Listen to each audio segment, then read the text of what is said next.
Bienvenue à tous dans ce 3e épisode de Popote, le nouveau format hors-série nutrition de course épique. Comme vous l'aurez compris, le titre de ce hors-série est né d'une petite boutade. La popote, on la retrouve sur les bivouacs ou parfois sur les sentiers. Et c'est aussi et surtout cette idée de passer un bon moment entre potes et donc avec vous tous aussi, chers auditeurs. J'ai donc le plaisir, pour ne pas dire l'immense privilège, d'être accompagné aujourd'hui par deux popotes qui trônent au plus haut sommet de la potosphère. L'ultra-trailer Baptiste Chassagne à ma gauche et notre expert nutrition Jocelyn Guillot. Bonjour messieurs. Bonjour.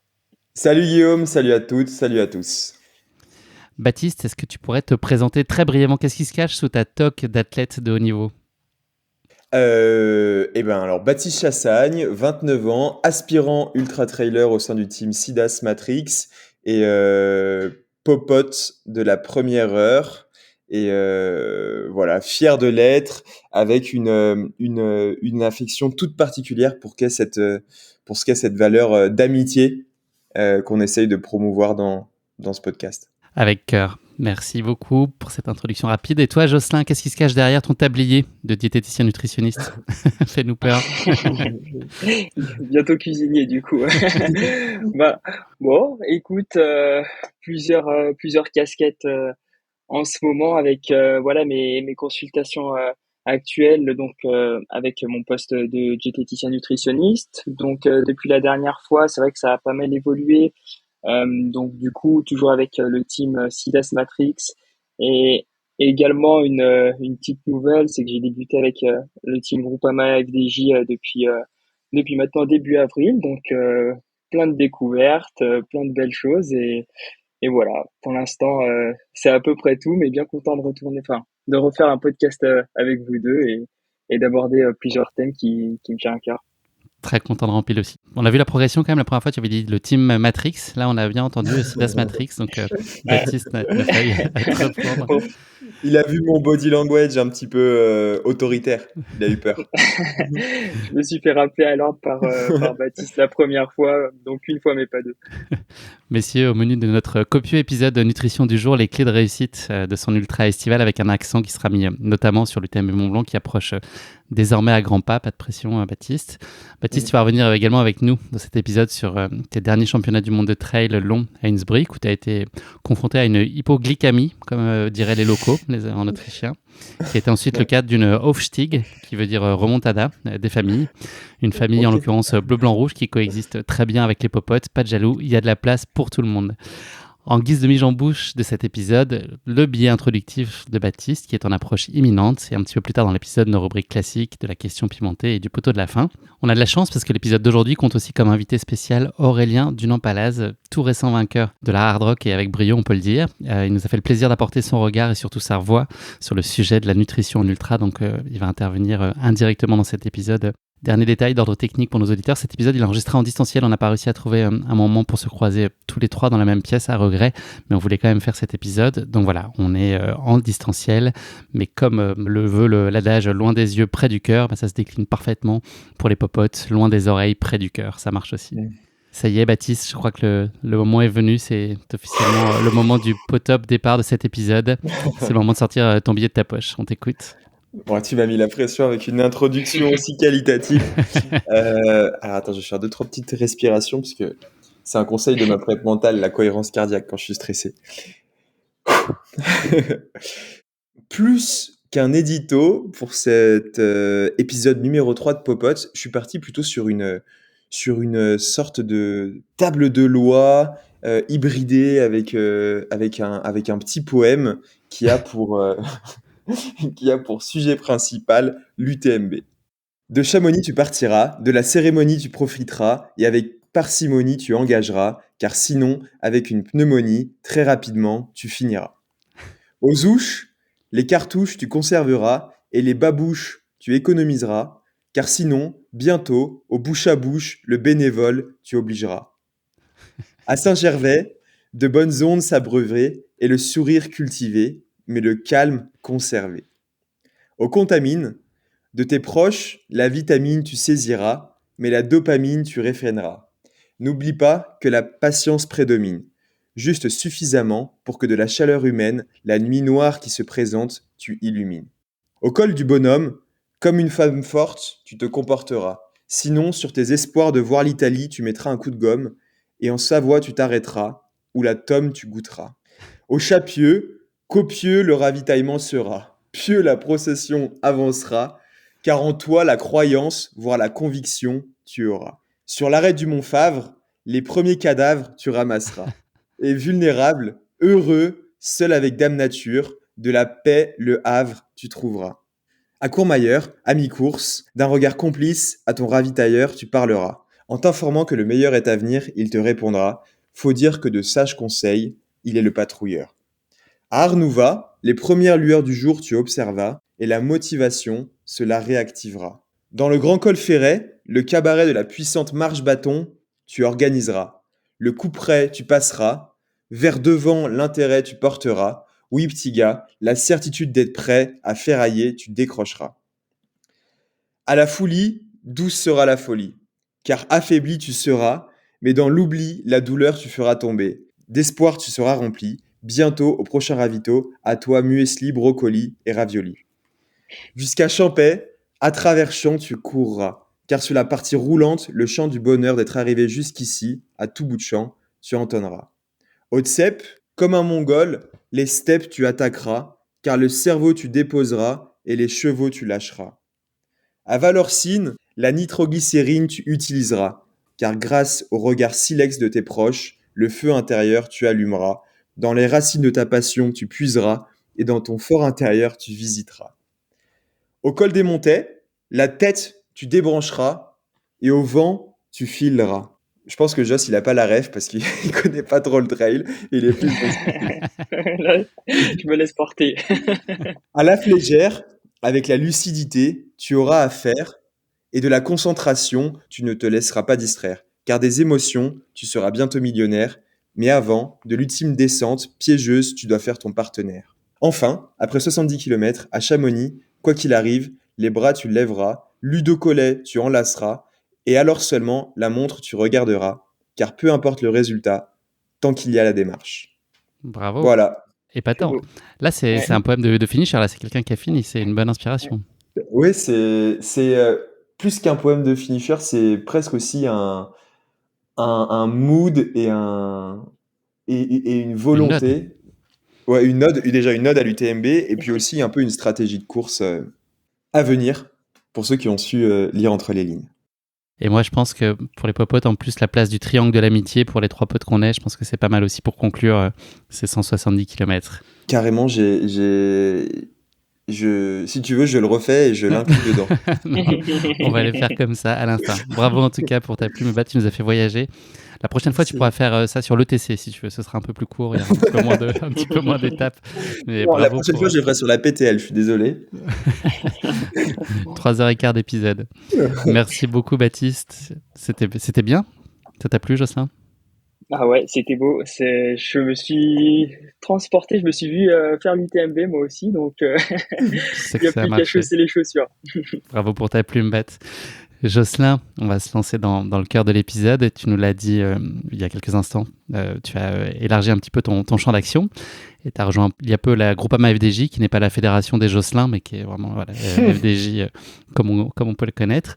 Est-ce que tu peux nous expliquer ce que tu y fais concrètement et puis ce qui serait peut-être intéressant pour nous, comme c'est dans un spectre qui sort purement de la course à pied et du trail running, nous expliquer peut-être les enseignements que tu as soit découverts, soit peut-être confortés au contact voilà, de ce nouvel environnement cycliste. Qu'est-ce que ça t'a apporté de nouveau ou en tout cas voilà, renforcé comme conviction? Alors du coup, bah, j'ai pris position et j'ai commencé avec la Groupama FDJ depuis avril. Au niveau de mes missions, bah, j'ai notamment à charge du coup l'équipe continentale qui est l'équipe réserve. Donc voilà, je travaille pas mal avec les jeunes coureurs qui ont espoir en tout cas de rejoindre l'équipe World Tour, donc qui est l'équipe première qu'on peut voir sur le Tour de France qui s'est achevé hier, donc dimanche. J'ai aussi à charge du coup plusieurs missions avec l'équipe World Tour, donc notamment tout ce qui est les plans de course, où voilà, je m'occupe clairement de la stratégie des coureurs à travers les différentes compétitions, et c'est moi qui m'occupe aussi du coup de toute la stratégie nutritionnelle qu'ils vont adopter avant la course, donc notamment avec les hôtels quand il n'y a pas de cuisinier qui se déplace, et avec nos cuisiniers quand ils sont présents sur les courses. Donc c'est vrai que c'est assez riche et c'est très prenant. Enfin, pour moi qui suis ancien cycliste, c'est vraiment une bonne nouvelle et je suis très heureux d'avoir commencé avec l'équipe. Et ce qui est intéressant, c'est que ça vient en complément aussi avec le trail, qui est aussi un sport d'endurance. Il y a quand même plusieurs similitudes. Donc, j'ai pu faire plusieurs rapprochements et notamment via, du coup, pour rentrer un peu plus dans le technique, via l'apport glucidique. Donc, les glucides, ce sont les sucres. Et donc, c'est vrai que il y a un point où j'ai pu voir que voilà, au niveau de l'équipe World Tour et même au niveau de l'équipe continentale, nous, diététiciens, on prend vraiment parti. Ça va être l'apport glucidique à l'effort et également autour de l'effort. Donc, c'est clairement un point crucial qui généralement est laissé un peu de côté, par un peu par tous d'ailleurs, aussi bien par parfois les pros que parfois les amateurs qui courent un peu moins longtemps et qui font des épreuves qui sont un peu plus courtes. Mais ça a un rôle primordial aussi bien sur les performances que sur la récupération post-entraînement, en permettant d'éviter d'affaiblir nos stocks d'énergie interne, en permettant de maintenir du coup la glycémie à l'effort, d'avoir une bonne disponibilité en glucides, donc en sucre à l'effort. C'est vrai que euh, en rejoignant un petit peu la récupération, ça permet même d'élever son niveau à travers le volume qu'on pourra avoir à l'entraînement. C'est vrai que plus on récupère vite, plus on peut faire des séances de qualité et plus on va progresser rapidement. Donc là, ce que j'entends, Jocelyn, c'est ne pas négliger l'apport glucidique à l'entraînement aussi. C'est-à-dire qu'on en parle souvent en course et c'est là où on porte un peu plus l'attention et on a une Exactement. stratégie nutritionnelle qu'on développe, mais c'est important de ne pas le négliger à chaque entraînement parce que ce que tu expliquais pour la performance et pour la récupération. Exactement, c'est vrai qu'on a tendance à se dire, et d'ailleurs c'est possible de faire un entraînement par exemple d'1h30, voire même plus poussé sans une consommation élevée de glucides, mais généralement on progressera moins vite parce qu'au niveau de l'intensité, ben, on aura du mal à être aussi élevé que si on avait une consommation de glucides, et derrière c'est vrai que sur la récup, bah, ça se ressent directement avec enfin des stocks qui sont plus bas, donc plus de temps pour récupérer, donc moins de volume, plus de fatigue. Ça peut également entraîner une sorte d'immunité qui va être affaiblie via du coup un risque euh, de maladie qui est plus élevé et également de blessures. Donc c'est clairement un rôle central et il est important, notamment pour tous les athlètes d'endurance, de se dire que c'est un point clé et qu'il faut bien le remettre au centre de la performance. C'est vrai qu'on a tendance actuellement à avoir pas mal de régimes qui veulent baisser les glucides et nous, au contraire, moi, j'ai pour habitude de dire qu'on essaie de les augmenter un peu. Voilà pour, euh, pour ce que je fais actuellement avec la FDJ. Baptiste, Quand tu c'est quelque l'as chose que tu t'appliques aujourd'hui aussi, toi, dans tes entraînements. C'est aussi très structuré, cette partie nutrition, au-delà de la seule course.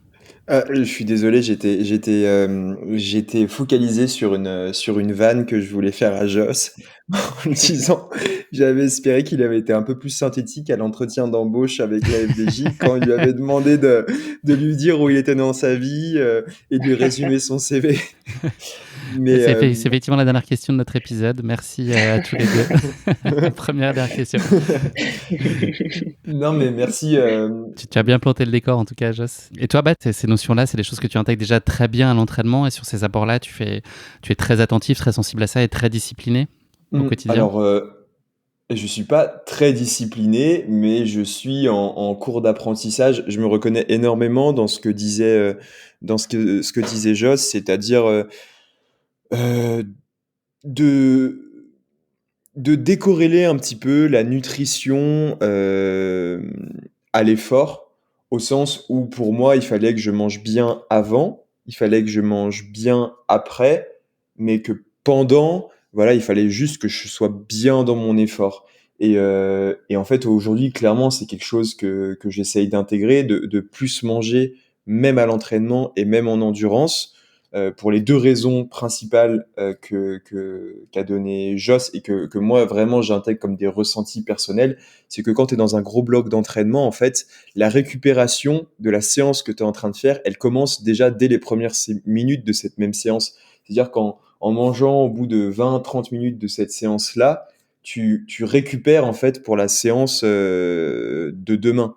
Et je trouve que quand tu rentres dans un gros bloc d'entraînement ou dans une prépa qui devient un petit peu plus dense à l'approche de tes objectifs, et ben en fait, ça te permet de passer ce bloc avec plus de sérénité et une plus grande qualité. Et ensuite, la deuxième chose, effectivement, c'est que bah, tu t'habitues. Vraiment, c'est une habitude. C'est une bonne habitude à prendre. Et en fait, en découvrant les bonnes sensations que tu as au cours d'un entraînement où tu t'alimentes bien, ben, en fait, tu deviens accro à ces bonnes sensations et t'as plus envie d'avoir ces petits coups de mou que tu pouvais avoir avant dans le cadre de séances où tu t'alimentais pas à l'effort. Voilà. On va parler de la phase amont des ultras, qui va être notre sujet du jour. C'est une préparation qui est très spécifique par nature, au regard des autres courses sur lesquelles on peut s'entraîner. Quels sont les impacts, les ajustements qu'il faut appliquer à sa nutrition pendant cette période d'entraînement? Qu'est-ce qu'on doit fondamentalement changer? Et voilà, quel shift philosophique aussi on doit faire sur ça, sur son approche pour être juste dans la préparation d'un ultra qui forcément implique des volumes d'entraînement très différents? Ouais, c'est toute la difficulté, je pense, de la préparation d'un ultra, entre savoir jouer entre le volume, et donc nos dépenses énergétiques et ce qu'on essaye d'apporter avec quelle énergie je vais essayer de mettre dans le moteur. Euh, Bah, je pense que pour résumer un petit peu, c'est vrai que au niveau du volume, ça va être très élevé, donc il va y avoir une forte dépense énergétique. Euh, Également, du coup, une forte dépense du glycogène qui sont nos stocks d'énergie en interne, nos stocks de glucides internes. Donc, l'idée, je pense, d'avoir de la nutrition au cours voilà, de la préparation à un UTMB, ça va pas être de vouloir tout changer, ça va être de se recentrer sur ce qui est important. Donc, ce qui est important, ça va être les glucides parce que ce sont vraiment nos stocks endogènes qui sont limitants à la performance parce que ce sont des stocks qui sont assez faibles. On a environ plus ou moins 2000 à 2500 calories. Et donc, ce qu'il faut se dire, c'est que sur une sortie de 3-4 heures, voire plus, on peut dépenser jusqu'à 4 voire 5000 calories. Donc, plus on augmente le volume, la durée et l'intensité, plus on va dépenser de calories et notamment de glucides. Même si à basse intensité, on utilise nos graisses et les glucides. On utilise majoritairement nos graisses, mais toujours les glucides. Et l'idée, c'est quand même de compenser nos pertes en glucides parce que les lipides, voilà, au niveau de la graisse, on en a forcément aussi bien dans les muscles qui sont rapides, qui sont également plus rapidement disponibles, mais aussi bien au niveau de la graisse viscérale. Donc ça, c'est un réservoir dans lequel on peut taper indéfiniment sans contrainte? Exactement, même par exemple pour un athlète qui a très peu de pourcentage de masse maigre, de masse grasse, pardon, il aura forcément assez de calories disponibles pour faire tout son ultra.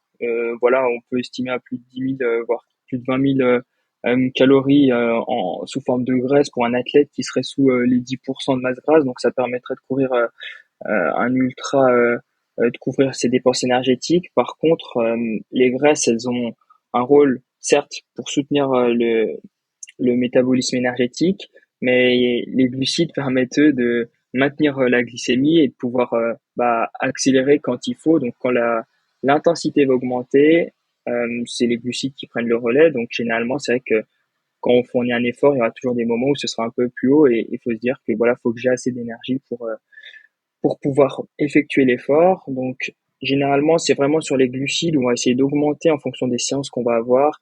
Donc, sur une longue, on essaye d'avoir au total sur la journée un apport glucidique qui est plus élevé, par exemple, que sur une journée à intensité où on peut avoir peut-être 1h30, 2 heures de sortie max. Et pareil, sur les jours off, baisser un petit peu ces apports. C'est vraiment essayer de s'alimenter en fonction de la dépense qu'on va avoir. Et, et donc après, si on a un régime alimentaire qui est varié, où on a présence de féculents via les pâtes, via le quinoa, via le riz, qu'on a des sources de protéines à chaque repas avec le poisson, les œufs ou bien la viande ou bien du tofu ou autre, qu'on a nos portions de fruits et légumes. Bon, généralement, voilà, on arrive à compenser toutes nos pertes, mais après, ce qu'il faut, c'est se dire que avec le fort volume, les pertes sont augmentées aussi bien au niveau des macronutriments, donc protéines, lipides et glucides, qu'au niveau des micronutriments, donc les vitamines et les minéraux. Et le but, ça va être de compenser ces pertes pour pas accumuler de la fatigue et encore une fois avoir une bonne récupération.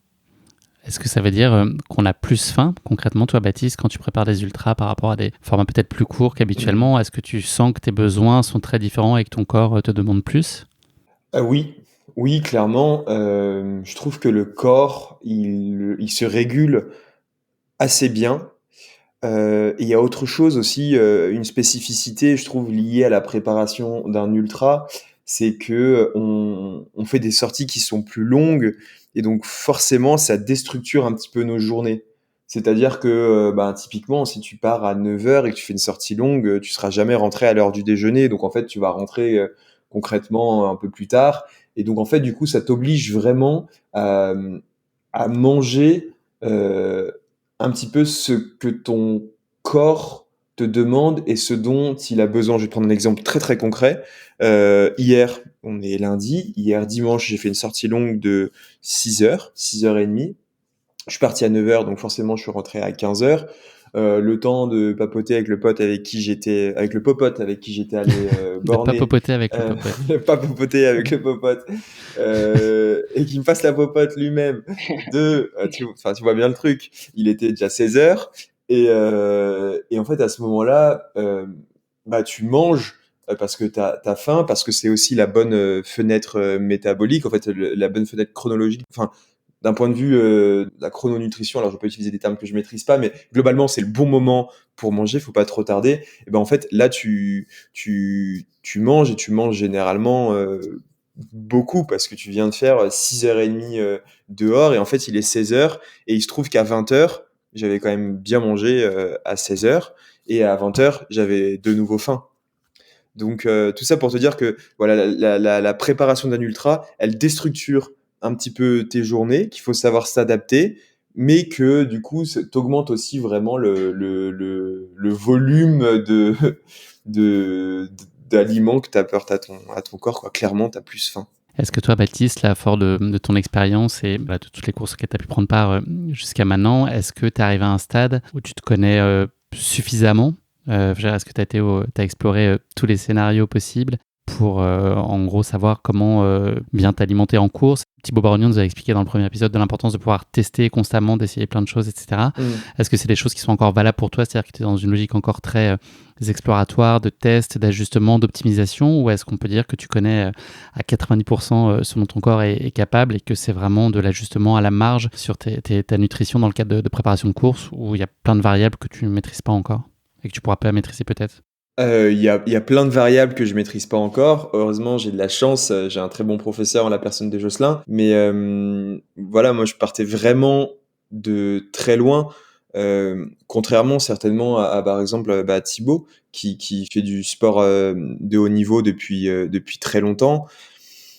Moi, je suis arrivé un petit peu sur le tard, donc j'avais pas forcément ces réflexes. Et je travaille avec Joss depuis seulement 1 an, donc voilà, je suis encore dans une phase très exploratoire de mon corps. Par contre, à chaque objectif, je mets de nouveaux apprentissages dans mon baluchon, dans mon sac à dos, et ça me permet de les appliquer de nouveau ensuite.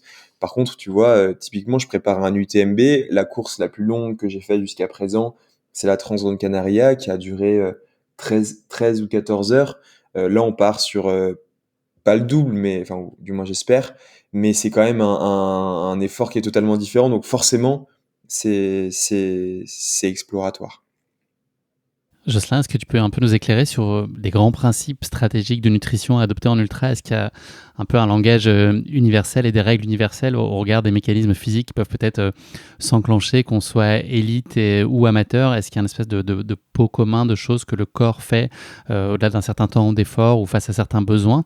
Donc voilà, est-ce qu'il y a des grandes règles pour pouvoir accompagner ça au mieux? On va rentrer un peu plus dans le détail plus tard, mais en tout cas, est-ce que tu as déjà un regard là-dessus? Ouais, ouais, ouais, forcément, qui dit ultra dit longue durée. Et donc, l'idée de la nutrition pendant ces efforts longs, ça va être de s'alimenter bah, en continu et tout au long de l'effort. Néanmoins, c'est très difficile de le faire. Déjà sur des courses d'endurance, dès qu'on dépasse les 3-4 heures, ça peut l'être, mais voilà, là on est sur des courses, par exemple sur Baptiste qui durera plus de 20 heures, pour certains athlètes qui durera presque 48 heures, donc forcément ça devient la nutrition, ça change entre un athlète élite et un athlète amateur. Malgré tout, il y a plusieurs mécanismes que les deux vont sûrement expérimenter, notamment au niveau, voilà, ce mécanisme physique, notamment de l'écurement, voire du rejet, notamment des glucides, où à force d'ingérer des glucides et d'avoir ce goût sucré en bouche, les récepteurs buccaux en fait vont commencer à saturer. Et ça peut intervenir après 6-7 heures, et pour certains plus loin dans la course. Néanmoins, pour certains, c'est quelque chose qui peut arriver. Donc voilà, on va voir après ce qu'on peut faire, mais il y a également du coup ce problème un petit peu sur la fatigue du système nerveux central, qui lui en fait commande les glandes salivaires, ce qui fait qu'on aura une production de salive qui sera moindre. Donc plus on avance dans l'effort, moins on aura de salive, plus il sera difficile de s'alimenter avec du solide.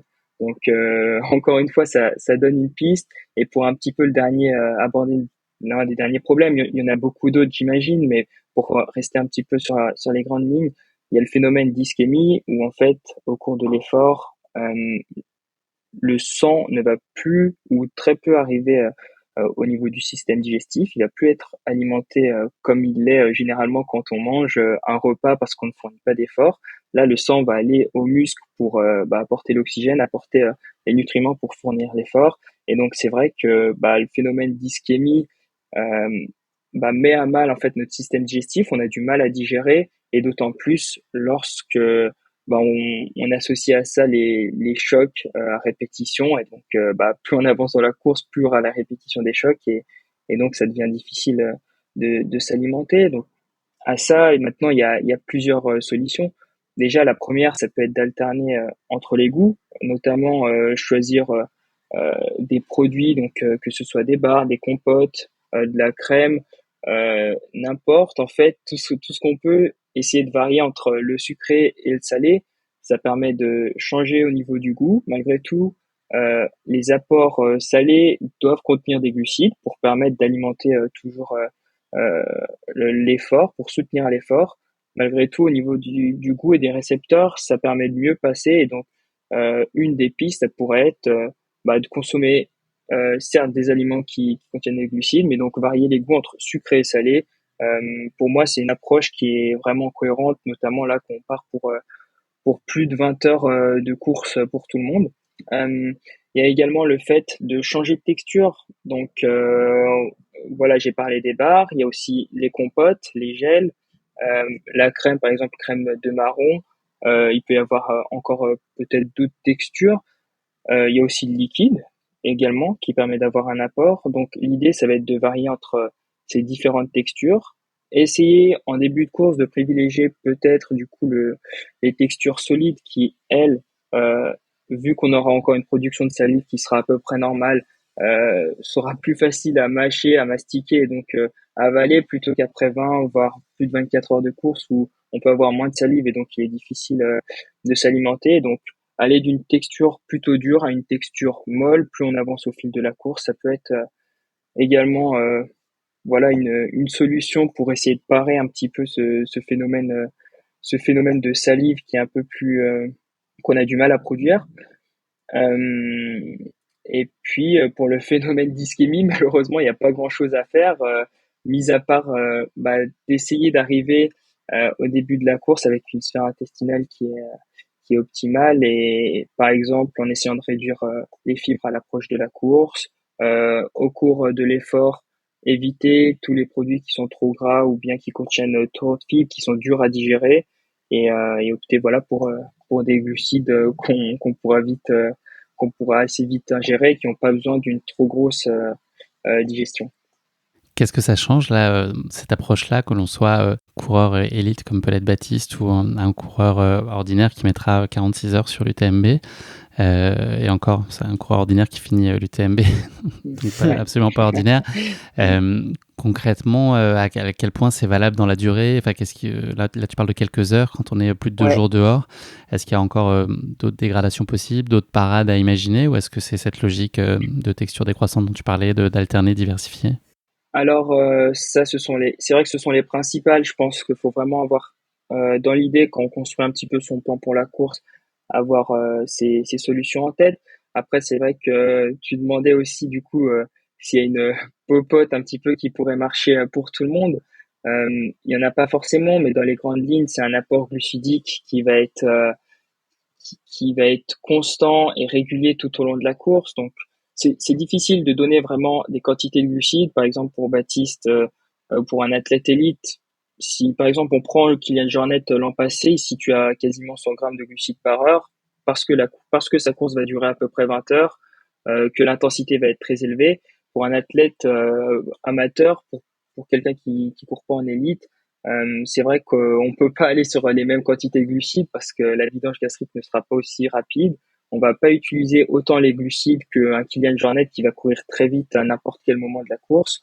Donc, si on peut se donner une fourchette, peut-être entre les 50 et les 60 grammes de glucides, dont à peu près la moitié pourrait provenir d'une boisson de l'effort, avec par exemple un apport dynamique via une barre ou bien une compote ou un gel toutes les heures, ça permettrait de soutenir l'effort, la glycémie et tout ce qu'on a pu voir avant. Malgré tout, cette stratégie, il faut l'individualiser.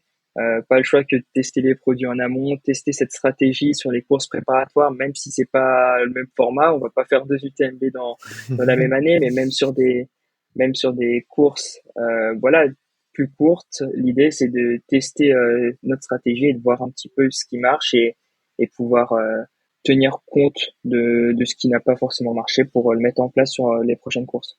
Il y a une question qui rejoint un peu ce qu'on a évoqué précédemment, là, qui a été posée par Arthur, un des auditeurs du podcast, qui disait que la littérature semblait indiquer un besoin d'apport fort en glucides au début, à maintenir constant. Est-ce que c'est aussi vrai donc pour le cœur du peloton, là dont on parle, les amateurs qui sont plus lents? En jouant plus sur la lipolyse, est-ce que finalement c'est un substitut ou un équivalent, ou est-ce que l'apport est dégradé par rapport à des glucides? Est-ce que ça reste quand même un plan B et que le corps fait au mieux, mais que c'est pas l'idéal? Non, alors clairement, le but, c'est vraiment dès les premiers efforts, c'est de s'alimenter en glucides. Clairement, on n'a pas le choix. Si on commence à se dire, je vais moins m'alimenter en glucides pour laisser faire la lipolyse, sur le papier, ça pourrait paraître cohérent. Malgré tout, ça se passe pas réellement comme ça. C'est pas parce qu'il n'y a pas d'apport de glucides que on va pas oxyder de glucides, donc on va utiliser que les graisses. Donc l'idée, ça va être d'avoir cet apport en glucides qui va être régulier dès le début de la course pour bien soutenir nos stocks de glycogène, essayer de les épargner le plus longtemps possible. Et après, bah, la quantité, par contre, de glucides, ça, elle varie d'un athlète à l'autre. Et ça, c'est vrai que ça va beaucoup dépendre de l'intensité qu'on va fournir. Donc, par exemple, un Kylian Jornet qui peut consommer jusqu'à 100 grammes par heure pendant plus de 20 heures. Très peu d'athlètes sont capables de le faire, même en s'entraînant à consommer beaucoup de glucides à l'entraînement et en ayant les meilleurs produits. Et donc, bah voilà, pour un athlète qui a une intensité qui est encore, bah voilà, plus faible, clairement, il y a pas besoin d'autant. Et par contre, bah du coup, pour savoir où mettre le curseur, bah c'est tester sa nutrition sur les entraînements et la tester en course et voir un petit peu ce qui correspond. Mais l'idée d'avoir un apport régulier tout au long de la course, c'est ce qui me paraît quand même le plus cohérent, en tout cas pour les athlètes amateurs. C'est que pour les athlètes élites, où peut-être on peut se dire sur un segment de montée, je veux vraiment augmenter d'allure, je veux peut-être faire des écarts avec d'autres athlètes, ça pourrait être cohérent d'apporter plus de glucides. Après, pour un athlète amateur, voilà, dont l'objectif c'est d'être finisher et de se faire plaisir pour pas et pour essayer de pas avoir de coups de mou, bah l'idée c'est d'avoir un apport qui est régulier et constant. Toi, le curseur, il se place où, Baptiste? Là, sur l'apport en glucides, de ce que je comprends, ça dépend pas mal de la durée de la course, du moment de la course, de peut-être la topographie à ce moment-là. Est-ce que tu as une espèce de marge dans laquelle tu te situes à peu près en glucides par heure? Est-ce que l'amplitude peut être très forte ou tu es quand même sur des standards qui sont à peu près les mêmes d'une heure sur l'autre? Non, l'amplitude peut être importante. Avec Joss, on construit mon plan de nutrition de la course à venir en fonction de la stratégie de la course. Donc, comme disait Jocelyn, si je sais que telle montée va correspondre à mes qualités et que c'est sur cette montée-là que j'ai envie de faire l'effort, et donc d'augmenter l'intensité, forcément, du coup, dans le plan de nutrition, on va corréler ça à une augmentation du nombre de glucides par heure. Donc, très concrètement, comment ça se passe? C'est que je donne ma stratégie à Joss. Je lui dis, bon, bah, là, je vais être en gestion. Là, je vais être à l'attaque. Là, je vais à nouveau être en gestion. Là, je vais réattaquer. Là, je vais être complètement dans le dur parce que d'expérience, j'ai écouté les discours des anciens ou des coureurs qui ont l'expérience. Ils m'ont dit que là, c'était très compliqué ou qu'il faisait très chaud. Bref, je donne ma stratégie de course à Joss et lui, en fonction de ça, il ajuste sur des quantités de glucides qui peuvent varier de 50 à 70 grammes de glucides par heure quand je suis vraiment en gestion, on est allé jusqu'à 110, voire 120 l'année dernière ou même là, pendant les mondiaux, ça a même explosé, mais c'était peut-être une erreur et on y reviendra. Mais ça peut aller jusqu'à 100, 110, 120 grammes de glucides par heure sur le moment clé, là où je veux vraiment attaquer. Et puis Joss, il fait ça très bien, il fait ça avec un code couleur pour être sûr, pour être sûr qu'on comprenne bien. Là, quand c'est vert, c'est qu'il n'y a pas trop de glucides. Quand c'est orange, c'est que c'est un peu beaucoup de glucides. Et quand c'est rouge, c'est que là, faut en mettre et qu'il y a taquet de glucides. Pour donner un ordre d'idée là, à nos auditeurs, peut-être, je ne sais pas si on peut standardiser, mais une barre type du marché, c'est quoi comme apport en glucides sur les 50 ou 60 dont on parle là, c'est l'équivalent d'une barre, c'est 2-3? Pour une barre du marché, généralement, on est plutôt aux alentours des 25 grammes de glucides environ. Donc, généralement, c'est plus ou moins 5 grammes. Il y a des barres qui peuvent monter jusqu'à 40. Il y en a d'autres qui en contiennent moins. Mais si on a une moyenne, une barre du marché, c'est plus ou moins les 25 grammes. Les gels, on est plus ou moins aux alentours des 20 grammes. Encore une fois, il y a des gels qui peuvent monter à 40 et d'autres qui se situent plus vers les vins. Et donc, ensuite, il peut y avoir les boissons de l'effort. Donc là, pareil, généralement, les boissons de l'effort, pour la plupart, se situent aux alentours des 35 grammes, 30-35 grammes de glucides par flasque et peuvent contenir jusqu'à 80. Donc après, l'idée, c'est d'avoir une association de plusieurs glucides, en fait. Donc, voilà, on peut se demander comment on fait pour atteindre les 120 grammes de glucides par heure, qui est une quantité euh, énorme en fait. Et bah tout simplement, du coup, dans les produits de l'effort, quand on les choisit, ce sont des produits qui vont contenir du glucose et du fructose, donc deux sources de sucre différentes. Et en fait, le glucose et le fructose ont utilisé des transporteurs différents au niveau de l'intestin. C'est comme si on avait deux portes d'entrée, bah voilà pour des personnes qui doivent rentrer dans une salle. Bah si on a deux portes d'entrée, les gens vont entrer plus vite que si on en a qu'une.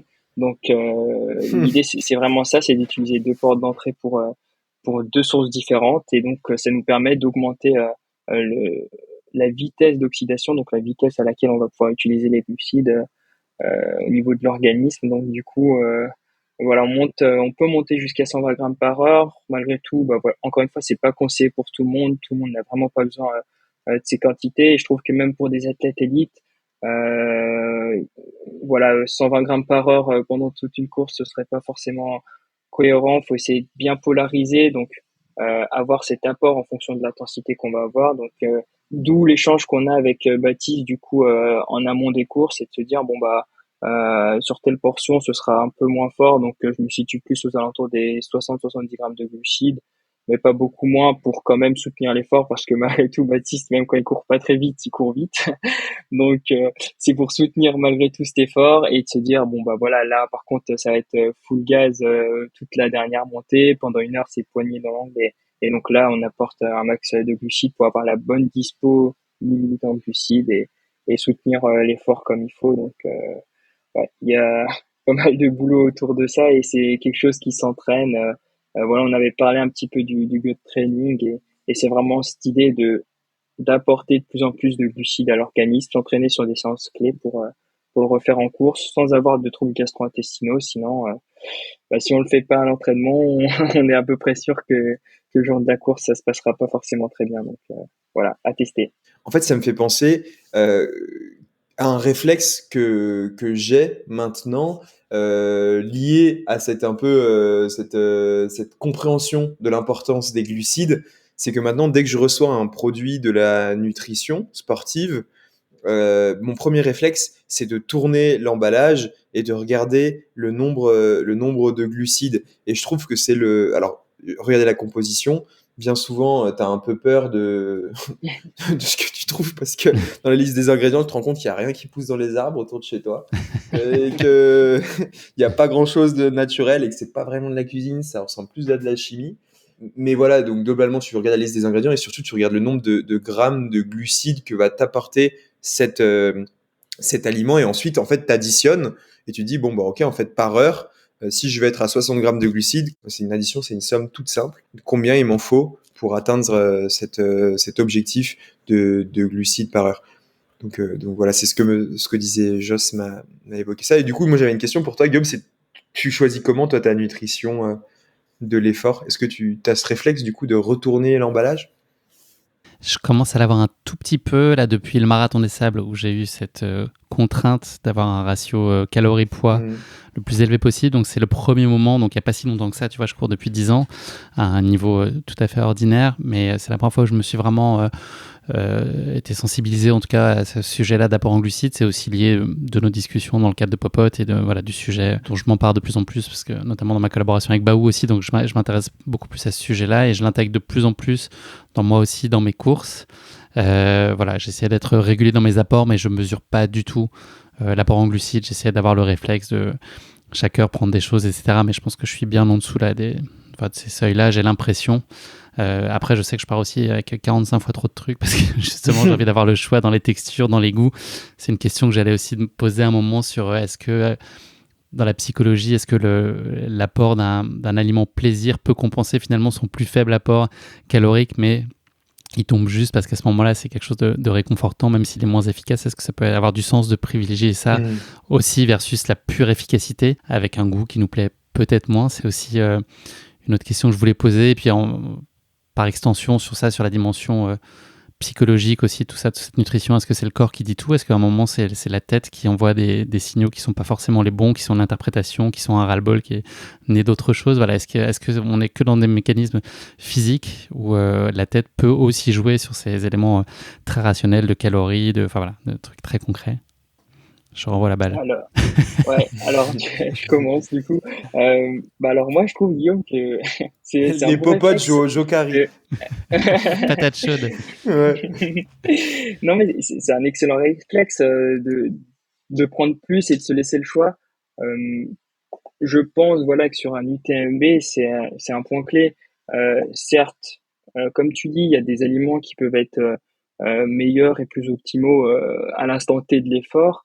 Néanmoins, si on commence à avoir un rejet, qu'on se force à le prendre et que sur le ravitaillement d'après, on peut presque plus s'alimenter, il n'y a aucun intérêt à du coup à forcer un petit peu la chose et c'est un petit peu rentrer dans le mur, quoi.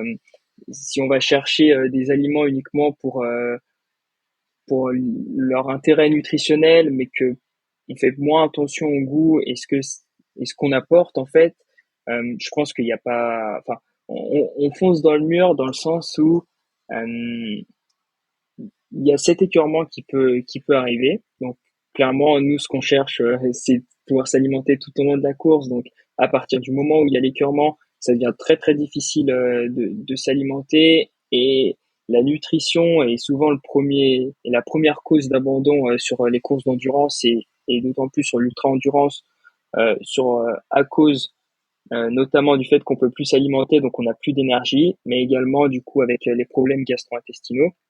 Et je pense que à partir du moment où notre corps n'en veut pas, je pense qu'il faut pas chercher la chose et au contraire se dire bon bah j'ai le choix de prendre d'autres d'autres produits. Je me suis laissé le choix. J'ai des compotes avec différents goûts, j'ai des bars, j'ai mes emballés que je me suis préparé en amont. Et c'est de se dire bon bah je fais ce choix parmi ceux-là et tant pis pour par exemple le gel. que je devais prendre, que je m'étais fait noter sur le plan que je prenais à ce moment-là. Faut laisser place aussi un petit peu à ce qui va se passer au cours, à l'instant T, au moment de la course, en fait. Certes, il y a une stratégie qui peut être établie, mais par contre, il faut toujours essayer de la revoir par rapport à ce qu'on peut effectuer. Et si c'est prendre un gel pour après ne plus pouvoir s'alimenter, bah, je préfère mieux que on ait un apport d'une barre ou d'une moitié de barre qui est plus faible, mais par contre que 30-40 minutes après, on peut encore continuer de s'alimenter tout au long de la course parce que c'est vraiment notre carburant et dès qu'on s'alimente plus, c'est on va tout doucement vers la fin de l'épreuve, mais pas en tant que finisher. Donc voilà. Et ça rejoint, Guillaume, je crois, une question qui nous avait été posée aussi sur l'importance, alors je sais plus par qui, mais sur l'importance, Alix qui nous voilà, demandait. Ouais. la nécessité, c'est, la connexion, elle est forte, c'est-à-dire que tu sais exactement déjà, déjà de quoi je veux parler. Une question sur l'importance du plan de nutrition. Est-ce que, parce qu'on en entend beaucoup parler actuellement, est-ce que vraiment c'est une absolue nécessité d'avoir un plan de nutrition avant de s'engager sur un ultra trail? Moi, je pense que oui, c'est une nécessité. Après, il faut pas tomber dans une lecture rigoriste, rigide de son plan. En fait, le plan de nutrition, moi, je le vois plutôt comme un cadre qui offre une forme de sérénité. Et, euh, et en fait, à l'intérieur de ce cadre, tu sais plus ou moins ce qui t'attend et plus ou moins, généralement d'ailleurs, plus que moins ce que tu dois faire. Mais par contre, ça n'interdit pas de pouvoir s'adapter en fait. En gros, globalement, tu as une trame, une ligne de conduite, quelque chose qui te rend serein, et par rapport à ça, tu t'adaptes. Et du coup, dans cette logique-là, je trouve que le plan de nutrition, il est vachement bien à faire en amont, et il faut pas, je pense, opposer plan de nutrition au côté intuition tu peux avoir un plan de nutrition, mais aussi faire preuve d'intuition. Je profite de tes mots, Baptiste, pour dérouler le tapis rouge à Aurélien du Nampalage. Je vous avais expliqué qu'il allait venir témoigner dans l'épisode. Ah, il le mérite avec sa victoire. Il le mérite amplement. Amplement. J'espère que tu lui feras pas descendre les marches par contre, parce que il risque d'avoir un petit peu de mal. Ce sera escalator pour Aurélien exceptionnellement. Ouais, c'est ça. Avec les bâtons autorisés. On lui a demandé justement les grandes lignes de son plan de nutrition pour un ultra, comment est-ce qu'il le construit, comment est-ce qu'il le travaille en amont. Donc je vous propose de l'écouter et puis de réagir à l'issue de son témoignage. Je vous fais écouter ça. J'ai un plan de nutrition avec des grandes lignes. J'établis pas forcément un cahier des charges très carré où je vais me dire je vais prendre tant de grammes par heure exactement. Je vais alterner des choses solides et semi-liquides, c'est-à-dire des compotes principalement. Et puis ensuite des gels qui sont liquides ou non, ou un peu plus gélatineux. Et surtout, je vais intégrer sur les courses du salé, sur les ultra distances. Le salé passe par du riz, de la purée de patates douces, un petit peu de chips des fois. C'est vraiment à l'envie, ça, je le prévois, mais en fonction de l'envie du jour, bah, je prends ou non. Mais voilà, je prends soit du riz, soit de la purée de patates douces, soit des chips, soit des petits sandwichs aussi, tout simplement avec du pain de mie et du jambon. Et puis surtout de la soupe. Là, sur la Hard Rock, j'ai pris beaucoup de soupe au poulet. Alors, je prenais que le bouillon, je prenais pas les morceaux de poulet. Mais ça m'a vraiment fait du bien pendant la nuit quand il faisait froid. Et puis ça coupait le côté sucré que j'avais. Voilà, je prenais que des choses sucrées entre deux points de ravitaillement. Mais sur le ravitaillement même, je prenais quand même pas mal de soupe. Et même sur la dernière partie, je suis parti avec une flasque de soupe parce que je partais pour 5 heures sans revoir mon assistance. Et donc je suis parti avec une flasque de soupe. Le salé, on en parle. On a parlé beaucoup de glucides. Quelle importance sur les ultras, notamment? Ouais, bah déjà, je pense le salé, ça vient rejoindre un petit peu ce qu'on a pu aborder tout à l'heure, notamment avec ce phénomène d'écurement. Après, le salé, faut pas le mettre en opposition avec le sucré, parce que ce qu'il dit justement, c'est que le salé, ça passe principalement par des féculents, donc comme il a pu le dire, du riz, de la patate douce, donc qui apporte des glucides, et c'est vraiment au niveau du goût salé que ça vient changer. Après, le salé, notamment de par sa composition, où on retrouve du sodium. En fait, le salé, le sel, c'est du chlorure de sodium. Euh, le sodium, il a un rôle primordial au cours de l'effort. Je pense qu'on pourra même bien y venir tout à l'heure, mais via notamment l'hydratation. Euh, le sodium permet notamment de retenir l'eau au sein de l'organisme. Donc, quand on veut prévenir une déshydratation, il n'y a rien de mieux que d'apporter du sel. Également, il va avoir un rôle dans la contraction musculaire, dans le maintien du pH du sang. Il a de multiples rôles en fait qui vont être primordiaux pour effectuer un effort de longue durée.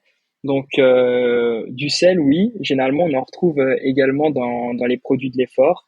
Du sodium, on en retrouve dans. Je pense que voilà, Baptiste, s'il retourne, pour l'instant, il est peut-être juste sur la case glucides, mais s'il retourne les emballages des produits de l'effort qu'il peut avoir, et ben on retrouve également généralement soit ils mettent le sodium, soit ils mettent sel, et donc notamment dans les boissons de l'effort, on en retrouve beaucoup, dans les compotes également, et je pense que voilà, c'est euh, un oligo-élément qui est indispensable en tout cas à la pratique sportive, notamment quand elle est prolongée, parce que euh, au cours de l'effort, il va y avoir de la sudation. Dans la sudation, il y a une perte électrolytique, donc notamment du sodium, du magnésium, du potassium et plein d'autres encore. Et donc le but de la nutrition de l'effort, ça va être certes d'apporter des glucides, mais également de compenser ces pertes. Voilà pour notamment les rôles que j'ai pu citer avant. Donc je pense il y a plusieurs intérêts en tout cas à avoir du salé sur les ravitaillements. Et en plus, on a pu le voir, comme il a pu le dire, je pense, voilà, repartir avec une flasque de bouillon, de soupe, ça permet presque de sauver la vie. Je pense que il y a cet effet déjà chaud, mais aussi tout ce qui contient en termes d'oligo-éléments, c'est ultra intéressant. Et à partir d'un moment, faut faire parler un petit peu son imagination et repartir avec une flasque de bouillon, c'est intéressant. Et je pense que c'est bien de l'avoir fait, surtout si c'est comme ça qu'il le sentait, ouais. Messieurs, on est pris par le temps. Voilà, on va peut-être pas passer la barrière horaire de l'épisode, donc on va devoir un petit peu éluder le sujet. Je vois les serfils T'as les derrière toi, serfils. là. Et Fais bah, gaffe. ouais, le cut est juste derrière. Donc, il y avait un Ouais. gros sujet hydratation. Donc, ce que je vous propose, et ça me fait bien plaisir, c'est qu'on se revoie et qu'on trouve l'occasion d'en parler dans un futur épisode de Popote et qu'on développe un peu plus le sujet, notamment cette période estivale. C'est un sujet qui est particulièrement sensible. Quand même, avant qu'on élude complètement la question, juste pour que nos auditeurs aient en tête, de la même façon qu'on l'a exprimé sur les glucides, en étant très concret, sur des quantités par heure, etc. Sur l'hydratation par temps chaud, est-ce que, Joss, il y a voilà, une quantité, des millilitres qu'il faut idéalement cibler par heure? Alors évidemment, ça dépend de chacun, etc. Mais est-ce qu'il y a un peu des standards là aussi? Ouais, effectivement, ça va dépendre de chacun, de son acclimatation à la chaleur, de la pression qu'il peut y avoir à l'extérieur, du taux d'humidité, donc de pas mal de choses en fait. Donc, il y a quand même des règles qu'on peut se fixer. Ça va être notamment un minima, mais vraiment un minima, ça va être les 500 millilitres par heure. Ça, je pense que c'est vraiment pour tout type d'entraînement sous presque tout type de temps. Et c'est vrai que par temps chaud, on va avoir des pertes hydriques qui vont être plus élevées. Donc l'idée, ça va être d'augmenter notre apport hydrique. Euh, pour moi, 750 millilitres par heure par temps chaud, enfin, ça me paraît cohérent. Ça peut être plus, ça peut être un petit peu moins, ça va dépendre de l'intensité, de la température, etc. Malgré tout, plus ou moins 750 millilitres, ça peut être cohérent pour tout le monde. Ça peut monter jusqu'à 1 litre si on veut. Je pense qu'il faut pas non plus dépasser les 1 litre. Ça peut être difficile au niveau de l'estomac. Donc pareil, ça c'est un entraînement qui peut être fait d'ingurgiter en fait des grands volumes d'eau pour s'habituer et avoir une vidange gastrique qui sera assez rapide pour prendre de si grosses quantités. Bon, néanmoins, ce qu'il faut aussi retenir, c'est qu'il y a 1 litre, c'est vraiment pas pour tout le monde. Il faut s'entraîner à le faire et que généralement, on ne passe pas uniquement par de l'eau. L'idée, c'est d'avoir des boissons qui vont contenir également des glucides, qui vont contenir des minéraux.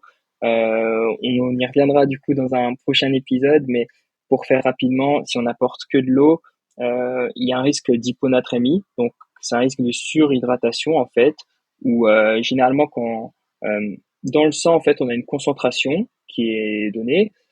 Quand on apporte de l'eau, il y a très peu en fait d'oligo-éléments, il n'y a pas une concentration qui est très élevée. Donc du coup, au niveau des échanges, en fait, les cellules vont absorber toute l'eau et vont laisser fuir en fait le sodium, et ce qui va faire que les cellules vont faire comme des œdèmes, elles vont gonfler, et il y a un vrai risque pour la santé. Donc certes, boire, oui, par temps chaud, mais attention aux quantités, attention à ne pas boire uniquement de l'eau, avoir une boisson qui contient des glucides, un petit peu de minéraux, et généralement ça permet d'éviter ce risque d'hyponatrémie.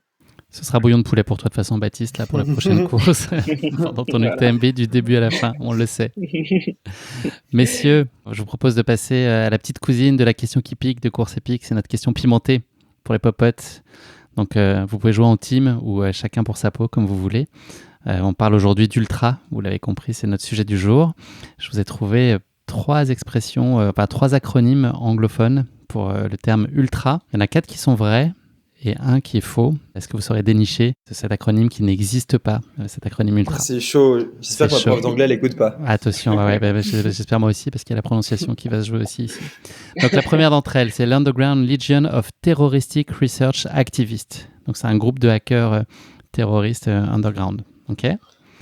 Le deuxième, c'est la Utah League of Tandem Riding Addicts. Voilà, les gens qui adorent le tandem dans l'Utah, voilà, dans l'État de l'Utah aux États-Unis. Ensuite, il y a l'Ultra Large Telescope for Radio Astronomy. Ok, là on parle plus espace. Il y a l'Ultimate Luxury Travel Related Award. Ok, et l'Ultra Low Temperature Refrigeration Application. Donc là, vous avez du terrorisme, vous avez du tandem, vous avez du télescope, vous avez du voyage de luxe ou de la basse température. Il y en a un seul là-dedans qui n'existe pas. Oh la vache. Waouh. C'est impossible. Elle est pas évidente celle-là. Terrorisme, Bah, je- tandem, télescope, voyage de luxe ou basse température. Où est-ce que j'ai Moi, inventé? je dirais. Alors, je vais justifier en plus ma réponse. Je vais dire l'Utah parce que je vois mal des gens dans l'Utah faire du tandem. Est-ce que c'est bien? C'est imparable. Franchement, tu as fait une démonstration imparable, Baptiste. Tes arguments sont reçus et Grave, recevables. Oh la vache. mais je prenais des notes pendant que tu écrivais et tout, Mm. et puis ça me paraît improbable en fait. Ça me- Toi qui adore le vélo, Joss, est-ce que tu suis Bat sur son tandem? Oh, j'ai- Parce que l'Utah, j'aurais c'est dit- quand même super montagneux, super vallonné et tout. C'est super haut en altitude, je les vois pas faire du tandem. Joss, Ouah. Alors, moi, je terroriste, pense tandem, que télescope, voyage ou basse température? ouah, mais moi, je partirais pas sur le tandem, puisque ancien cycliste, je peux pas me mettre un bâton dans les roues, mais Ah, joli. euh, Remets-toi en selle, vas-y. Tu es en, moi, je, t'es en roue libre, Joss. je suis en roue libre, là, ça roule tout seul. Fais gaffe à ce qu'il te fasse pas une béquille, Bat. Ouais, c'est dangereux. Allez, te Alors, je dégonfle pas. partirais sur la première, sur les terroristes, mais alors, j'irais pas vraiment d'explication Non, il n'y a dessus, aucune quoi. explication. Et c'est pas ça, non. Vous avez pas raison tous les deux. C'est le télescope. Nickel. On a L'ultra, pas je trouvais que ça raison. marchait bien. L'Ultra Large Telescope for Radio Astronomy. Ça se tient pour Ultra, non? C'est Ouais, crédible. ça Bah, se tient. ce serait pas impossible, ouais. Ouais, Alors surtout que si quand j'avais je mis faisais nuit à la Belle Étoile. Utah Large Telescope, alors là, Baptiste aurait tiqué parce que dans l'Utah, il n'y a pas de télescope comme ça. Là. C'est bien connu. Messieurs, pas de doute, vous faites partie de l'Ultra comme l'Union Libre des trailers réputés pour leur abnégation. Et l'abnégation, tu en as bigrement fait preuve, mon cher Baptiste, à l'occasion des championnats du monde. C'est une transition tout en finesse. Transition toute trouvée. Je vais donc planter le décor de cette course qui va nous intéresser aujourd'hui, les championnats du monde qui sont tenus à Innsbruck il y a quelques ça, c'était début juin, Baptiste. On manque un peu de temps, donc je ne vais pas rentrer dans le détail, mais grosso modo, le parcours faisait à peu près 80 km, un peu plus, et un peu plus de 5500 mètres de dénivelé positif. Est-ce que tu peux nous dire, Bat, dans quelle disposition et quelles étaient tes ambitions sur cette course qui était aussi l'occasion d'une grande première en bleu pour toi? Mon état d'esprit, il était très bon. J'étais extrêmement heureux. J'étais heureux et fier de pouvoir concrétiser un rêve d'enfant, qui était d'honorer le maillot de l'équipe de France. Et donc il y avait vraiment un bonheur lié à cette première sélection. Et ensuite, en termes d'ambition, j'avais pas d'autre ambition que d'honorer ce maillot. Et du coup, il y avait pas de résultat. à accoler à cette ambition, mais simplement une manière et une façon de faire qui était de se battre et de donner vraiment son maximum le jour J, sans vraiment savoir où cela pourrait me mener. Tu parles de la sélection de l'équipe de France et du bonheur que ça peut être. Est-ce que ça induit aussi une pression? J'imagine que oui. Oui, il y avait une pression, mais pour être tout à fait honnête, j'ai jamais eu en fait cette sensation, conviction de que je pouvais pas échouer. En fait, toutes les autres courses, il y a une certaine forme de pression liée au résultat. T'as envie de bien faire, t'as pas envie d'échouer. Et là, je sais pas pourquoi, je sais pas comment l'expliquer, mais j'avais la conviction profonde que j'allais pas échouer, que j'allais réussir. Et c'est peut-être aussi parce que mon objectif, il était d'honorer le maillot et que je savais que honorer le maillot, ça se jouait pas à un résultat. C'était pas noir ou blanc, tu réussis ou tu réussis pas parce que t'as fait podium ou t'as pas fait podium. C'était vraiment une question de façon de faire. Et je sais pas, j'étais pas stressé, j'avais la conviction profonde que j'allais réussir. Néanmoins, l'absence de pression n'enlève pas le trac que je dissocie du stress, mais j'avais un trac vraiment sur la ligne de départ. Est-ce que tu fais un travail de visualisation? Est-ce qu'il y a plein de scénarios qui s'ouvrent à toi avant la course, du meilleur au moins favorable? Est-ce que ça a été, enfin, est-ce que tu fais ça habituellement? Et puis, quelle a été l'amplitude de ce spectre-là dans le cadre de ces championnats du monde? Alors effectivement, depuis 2 ans, je travaille en prépa mentale avec Anne, la préparatrice mentale du team, et on a l'habitude de bosser en partant d'un objectif qu'on se définit. J'en avais parlé dans les épisodes précédents. Donc un objectif qu'on veut ambitieux, mais réalisable et dépendant uniquement de nous. Donc une fois qu'on a défini cet objectif-là, on va venir visualiser sa course en partant du principe que cette visualisation va nous amener à la concrétisation de cet objectif qu'on s'est fixé.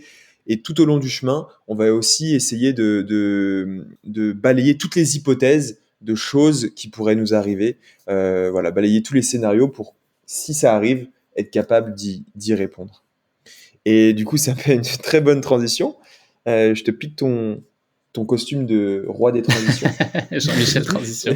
Jean-Michel Transition. Pour en fait,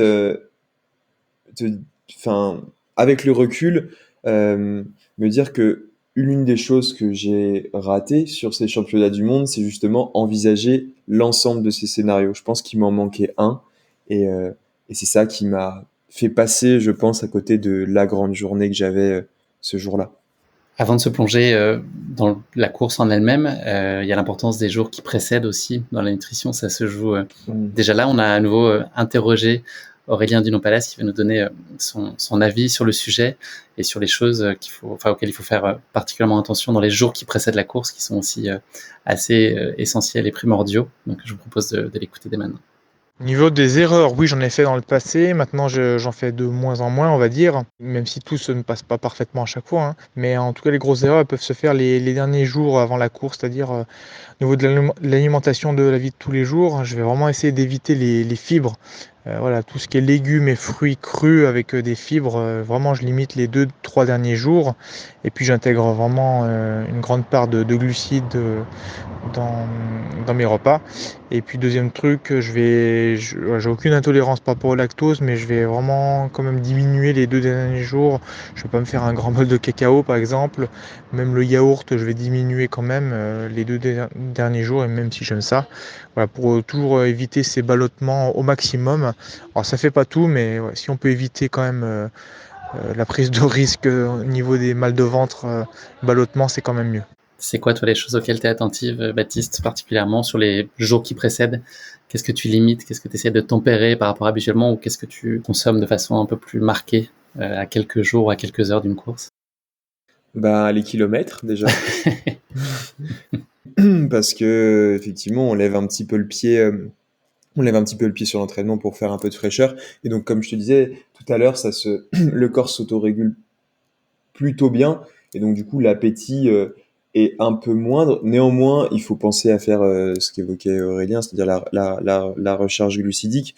Euh, pour te donner un peu un inside de ce qui s'est passé à Innsbruck, moi j'ai fait 10 jours, je suis arrivé 10 jours en amont de la compétition.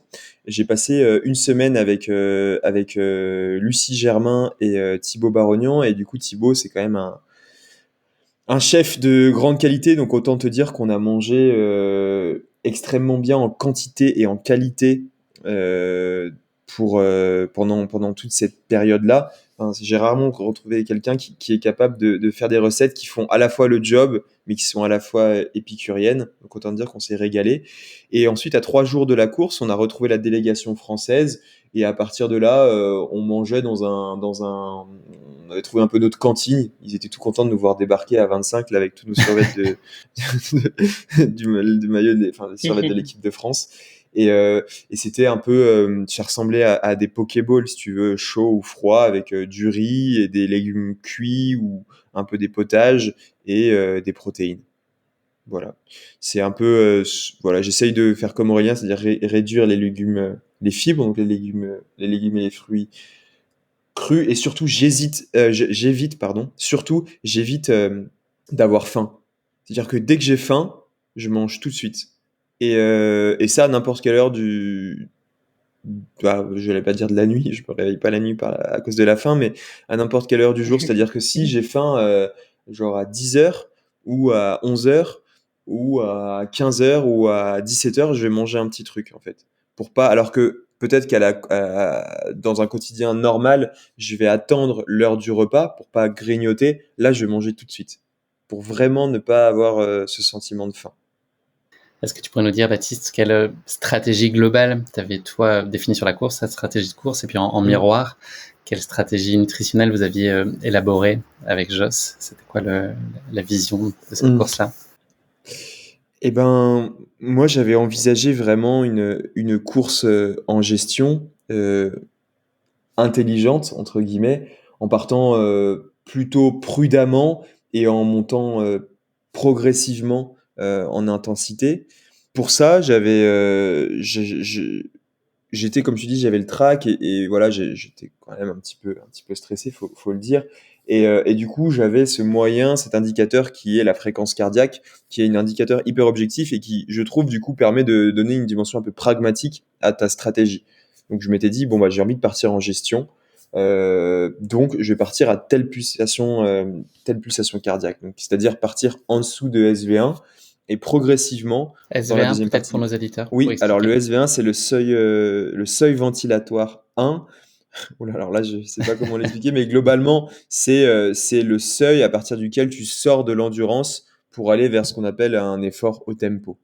Et il y a un deuxième seuil qui s'appelle le SV2, le seuil ventilatoire 2, qui correspond en fait à la frontière entre le tempo et l'allure seuil. Donc ça, tu passes aussi une fréquence cardiaque à ces deux paliers, c'est ça? Exactement. Donc, tu as une fréquence cardiaque qui correspond au SV1 et une fréquence cardiaque qui correspond au SV2. Globalement, en restant à une fréquence cardiaque inférieure au SV1, tu es plutôt dans une course en gestion. Parce que au-dessus de ce seuil-là, tu consommes plus, t'as besoin, enfin voilà, l'intensité est supérieure et donc du coup, on découle plein de choses qui font que tu vas pas pouvoir durer longtemps à cette intensité-là. Donc j'avais prévu ça, une course en gestion et attaquer progressivement. Et en miroir de ça, Joss m'avait fait un plan de nutrition voilà, où on partait autour de 50-60 grammes de glucides par heure pour aller progressivement vers les 100-110 grammes de glucides sur la fin de course, une course qui a duré 10 heures. Et pourquoi ce choix? En fait, pour se prémunir un petit peu de problèmes intestinaux qui auraient pu survenir trop tôt pendant la course et surtout en fait pour pouvoir vraiment avoir ce petit boost au moment où je multiplie les glucides par 2, c'est-à-dire à mi-course. Globalement, le début de course s'est passé idéalement, même plus que ça, parfaitement.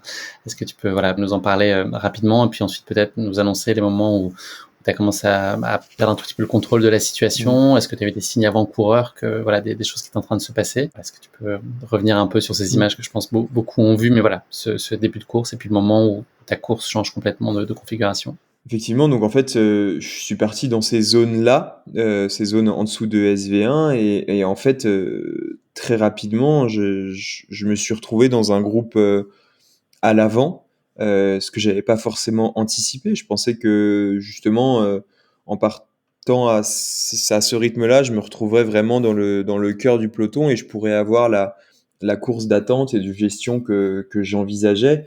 Et en fait, je me suis rendu compte qu'en tenant cette fréquence cardiaque, j'étais dans le groupe de devant, j'étais devant. Donc, j'ai décidé de faire la première boucle qui durait 2 heures vraiment en dedans, au chaud et de pas m'énerver, même si j'étais presque plus bas que ce que j'avais prévu en termes de fréquence cardiaque, et d'attaquer un petit peu plus à partir de la deuxième montée qui correspondait vraiment à mes qualités, c'est-à-dire une longue montée en endurance de force, globalement de la marche bâton, donc de la pente raide pendant globalement 1 heure.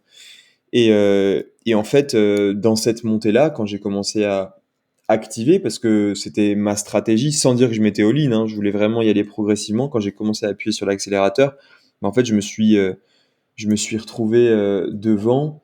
Et là, en fait, je suis allé dans le scénario de course dont je te parlais, que j'avais pas du tout envisagé. Jamais j'ai pensé un jour euh, l'idée, enfin être premier d'un championnat du monde.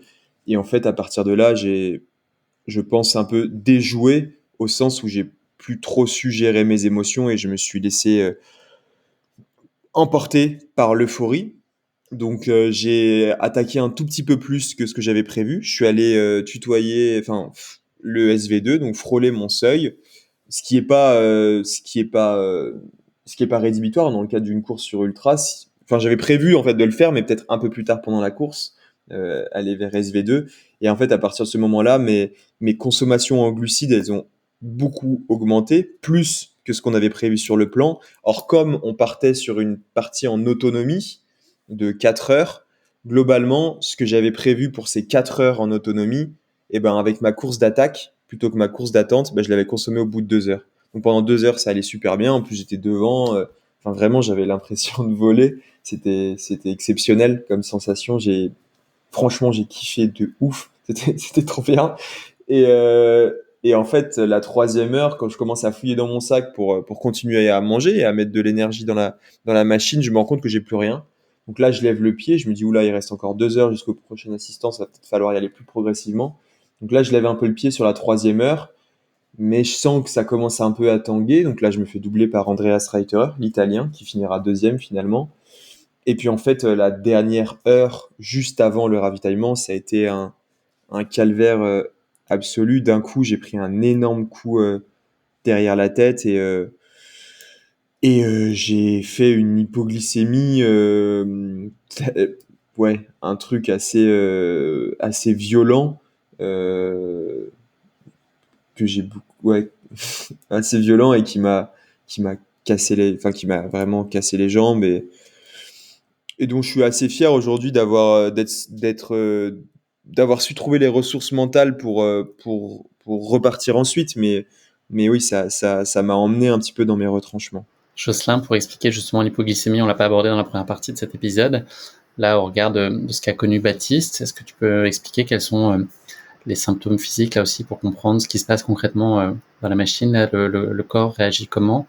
Et puis, Baptiste en a fait la démonstration, mais est-ce qu'on peut décemment et en temps normal imaginer rebondir après une hypo ou c'est un cas très exceptionnel comme ce qu'on a pu connaître avec Baptiste? Ouais, alors déjà une hypoglycémie, pour définir, c'est une chute du taux de glucose dans le sang. Donc on l'a déjà abordé avant, mais du coup le glucose en fait va permettre d'alimenter nos muscles à l'effort et donc de soutenir l'effort.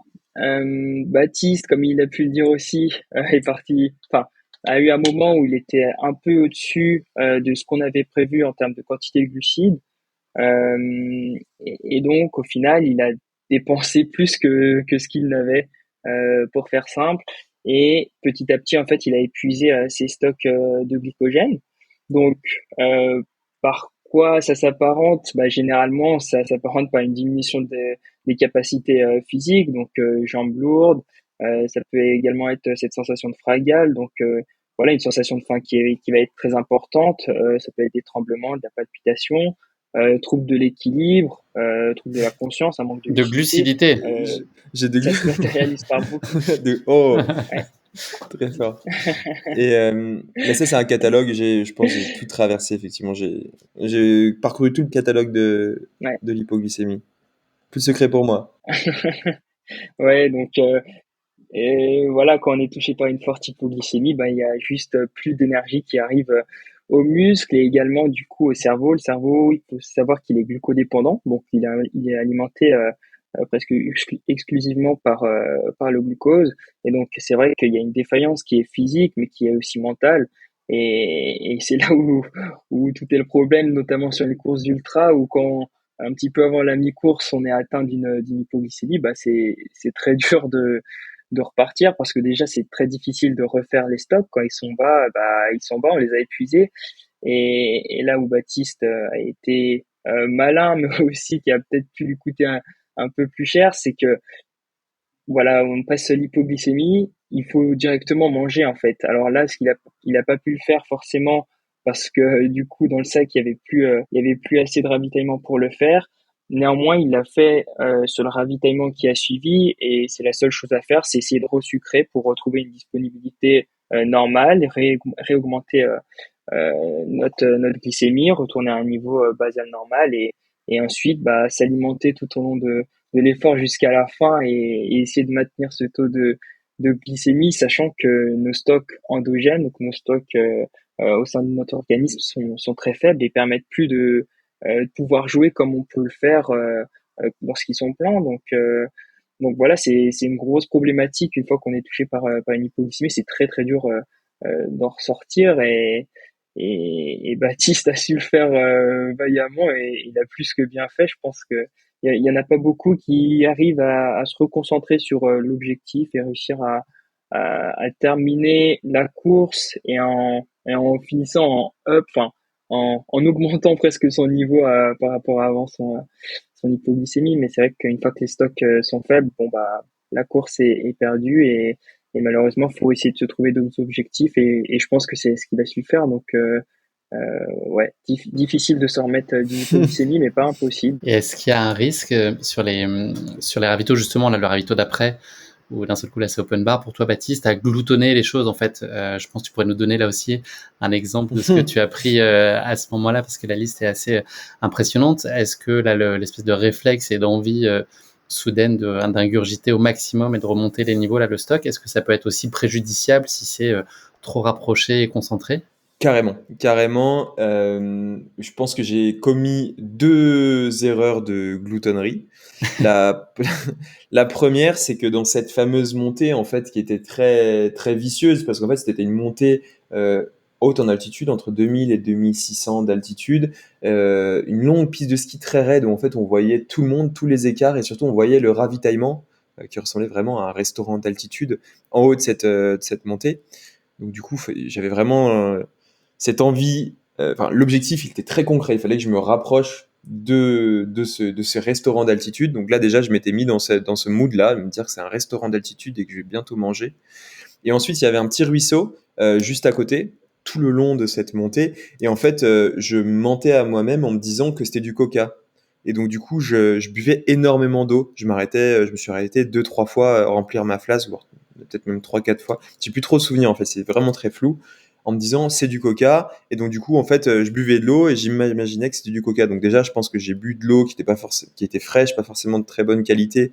J'ai bu enfin voilà, l'équivalent de 2 litres je pense. Et une fois que je suis arrivé là-haut, j'ai vraiment j'ai j'ai fait vraiment une crise de boulimie un peu où j'ai vraiment avalé tout ce que je trouve, enfin tout ce que je trouvais. Et Ton du coup envie, c'est c'était assez quoi là? drôle. C'était justement c'était le sucre en premier lieu? C'était vraiment ça? Ou le sucre mangé et puis vraiment j'étais dans un besoin très primaire. C'est-à-dire que je suis rentré si tu veux et en fait sur un ravitaillement des championnats du monde, tu as toutes les tables par nation qui sont alignées et puis t'as l'impression d'être dans un food court, tu vois, du street food où t'as tous les je sais pas comment t'appelles ça, mais les pavillons en fait par pays. Et donc du coup t'avais le ravitaillement des Japonais, ils avaient ça, le ravitaillement des Grecs, ils avaient ça, le ravitaillement des Portugais, ils avaient ça. Et je passe devant et tout, je me dis waouh, ça a l'air incroyable. Limite, tu vois, si j'allais pas m'arrêter pour leur demander de m'enfiler un peu. Et du coup, je vais arrêter au truc France. Et là, moi, je vois mon ravitaillement qui était pas ouf. Vraiment. Il y avait que des trucs de nutrition, en fait, dont j'avais absolument pas envie. Et je vois là les fraises Tagada de Marion Delespierre et je me dis, ah ouais, franchement, elle m'en voudra pas trop si je 5 la fruits et prends pas légumes par dedans. jour, c'est important, Bat, t'as Ah, raison. ouais. La Ah bah là, fraise, j'en c'est ai bien. pris 8, Mhm. 8 fraises Tagada, ça je m'en souviens. Et en fait, ça rejoint en fait ce qu'on disait tout à l'heure avec Joss. Je pense qu'il faut qu'il y ait un cadre, un plan de nutrition, mais pas oublier les petits, prendre plus que pas assez. Parce que là, à ce moment-là, très clairement, j'aurais aimé manger le rice cake qu'on s'était fait à la CCC, des choses un peu plus, plus réconfortantes. Et donc là, j'ai avalé, alors je vais te donner le détail, j'ai avalé j'ai bu un verre d'ice tea, 2 verres de coca, j'ai mangé 8 fraises Tagada, 2 bars, une compote, un gel Une flamme cuche. et non, non et vraiment c'est ça. Et donc du coup, je sais pas en termes de grammes de glucides ce que ça fait, mais donc du coup, je suis reparti. J'étais un glucide ambulant. Et la Et digestion, à ce moment-là, n'est pas compliquée. bah en fait, tout de suite, j'ai ressenti le sucre qui revenait et je me suis senti dans la bosse suivante. J'ai retrouvé presque les jambes que j'avais au début. Par contre, dans la descente qui a suivi, j'avais le bide en vrac, vraiment le bide au vrac. Et du coup, j'ai dû m'arrêter 2 fois parce que j'avais vraiment trop mal au ventre. Et là, effectivement, j'ai reperdu à nouveau 4-5 minutes. Donc, ouais, en fait, l'hypoglycémie, la fin de course est pas pire, surtout dans la manière. Je reste satisfait de la manière. J'ai honoré le maillot, je suis vraiment allé au bout et on s'en tire avec une médaille collective grâce aux copains. Mais en fait, l'hypoglycémie, ça a tout. Enfin, en chaîne, ça a créé plein de petits accros en fait qui sont venus nuire à ma performance, que les problèmes d'intestin. Après du coup j'avais mal au bide donc j'étais beaucoup moins attentif et donc du coup je me suis perdu aussi un petit moment. Enfin bref, pas long mais tu vois que des petites choses qui font que de l'hypoglycémie en chaîne, en boule de neige, il y a plein de petites choses qui viennent impacter négativement la performance.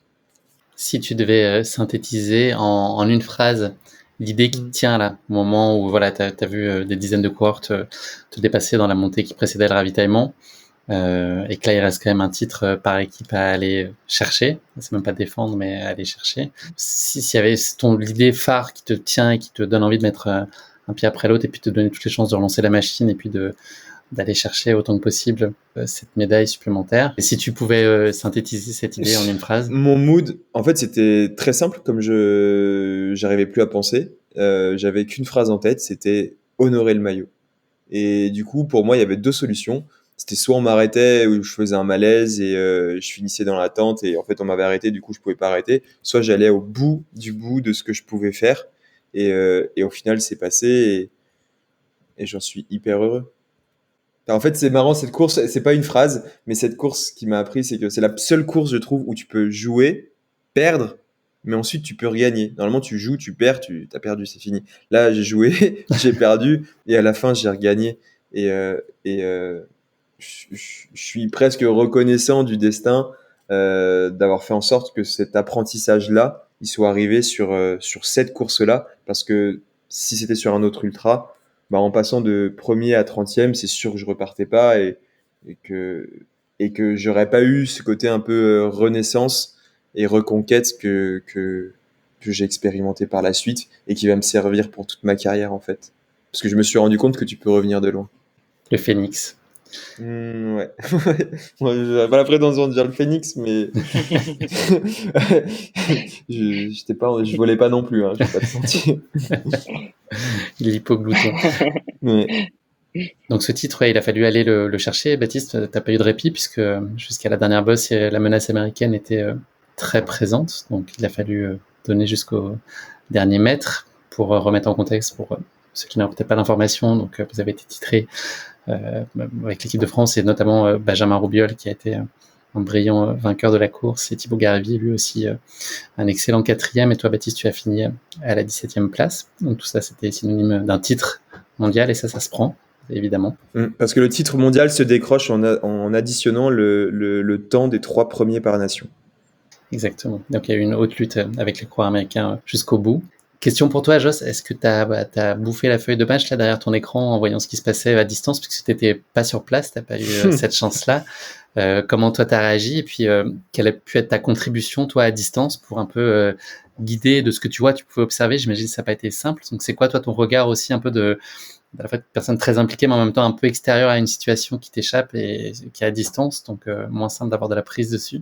Ouais, c'était compliqué à suivre parce que je pense que à travers la course de Baptiste, j'ai un peu vécu peut-être les mêmes émotions à échelle réduite, mais c'est vrai que voilà, je suivais la course et notamment via les réseaux où du coup sa famille communiquait pas mal dessus avec également le team Sidas Matrix, donc je suivais ça. C'est vrai que quand je l'ai vu passer en tête en gestion, il avait l'air super bien. Je me suis dit bon là ça devrait dérouler. Et c'est vrai qu'à partir d'un moment, je le vois pas passer.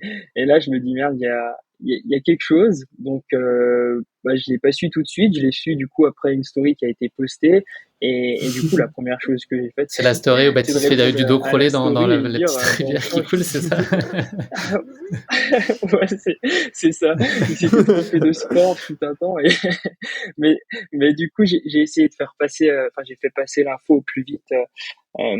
Du coup à l'équipe en disant de changer la concentration des flasques. L'idée c'était, comme Baptiste a pu le faire bah, au moment du ravito, c'est d'apporter plus de glucides. Donc on avait prévu des flasques qui étaient un peu moins concentrées, notamment sur toute la première partie de course. Et là, fallait changer de stratégie, repartir sur des apports qui étaient plus élevés. Et du coup, le réflexe a été d'essayer de prévenir et de changer la stratégie en cours de route. Mais c'est vrai que à ce moment-là, on sent que tout s'échappe. Et c'est vrai que quand je voyais les stories, je vois Baptiste en train de ramper dans la montée. Je me suis dit, mince, il s'est trompé de sport là. Et malheureusement, on peut rien faire. Et c'est vrai que c'est dommage pour lui parce que voilà, c'est lui qui passe à côté d'un gros résultat, même si voilà, il est quand même champion du monde. Et malgré tout, je me dis aussi que ça nous fait grandir tous les deux dans nos échanges et comment on pourra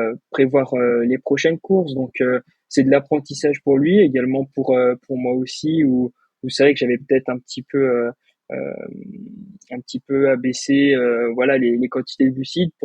Jusque-là, en fait, on était sur un quasi 100% au Mhm. niveau de nos courses où tout se passait bien sur chacune des courses. Et voilà, forcément, ça devait arriver sur une. C'est dommage que ce soit sur le championnat du monde où il a peut-être les meilleures jambes depuis qu'il a commencé sa carrière de trailer. Donc, c'est dommage, Mhm. mais je pense que ça nous fait grandir tous, moi, Baptiste, également le team.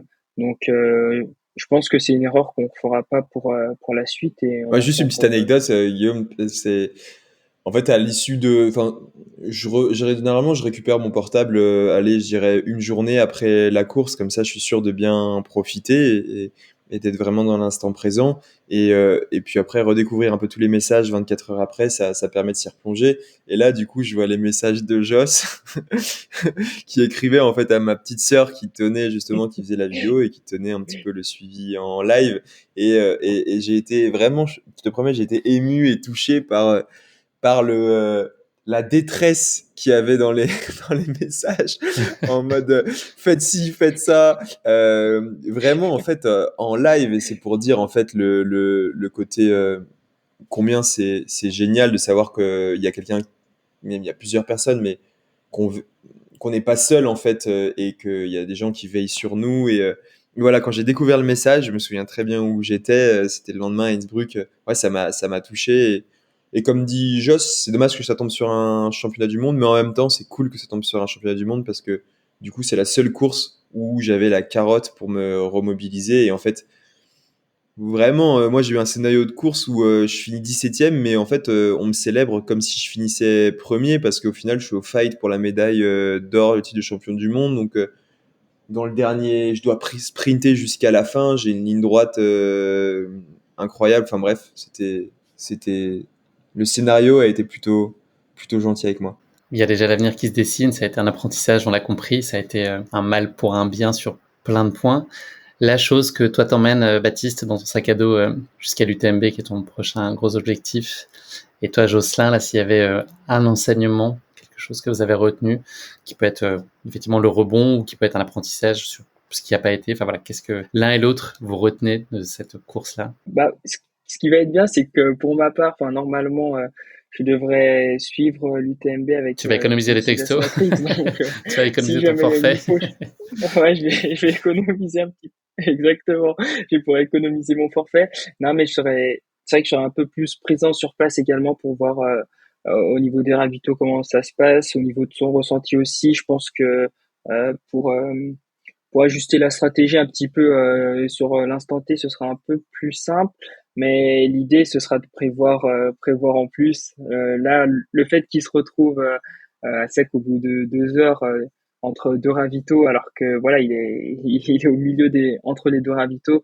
C'est vrai que, enfin, normalement, c'est quelque chose qui doit pas arriver. Et au niveau euh, de ce qu'on va prévoir pour la suite, on saura qu'on mettra 2 gels en plus au lieu de peut-être Quelques un fraises tagada aussi, ou Joss. voilà, mais je pense que Dans le ouais, bouillon, quelques là. fraises tagada, je me le note pour la suite dans le bouillon, ouais, ça peut faire un bon mélange, je pense.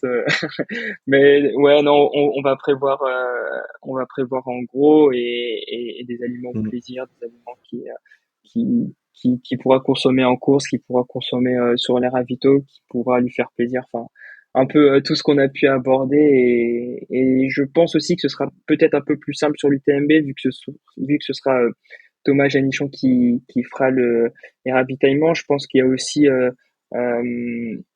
le fait de cette relation entre eux où en quelques échanges, ils arrivent à savoir comment l'un sent, s'il faut ajuster la stratégie.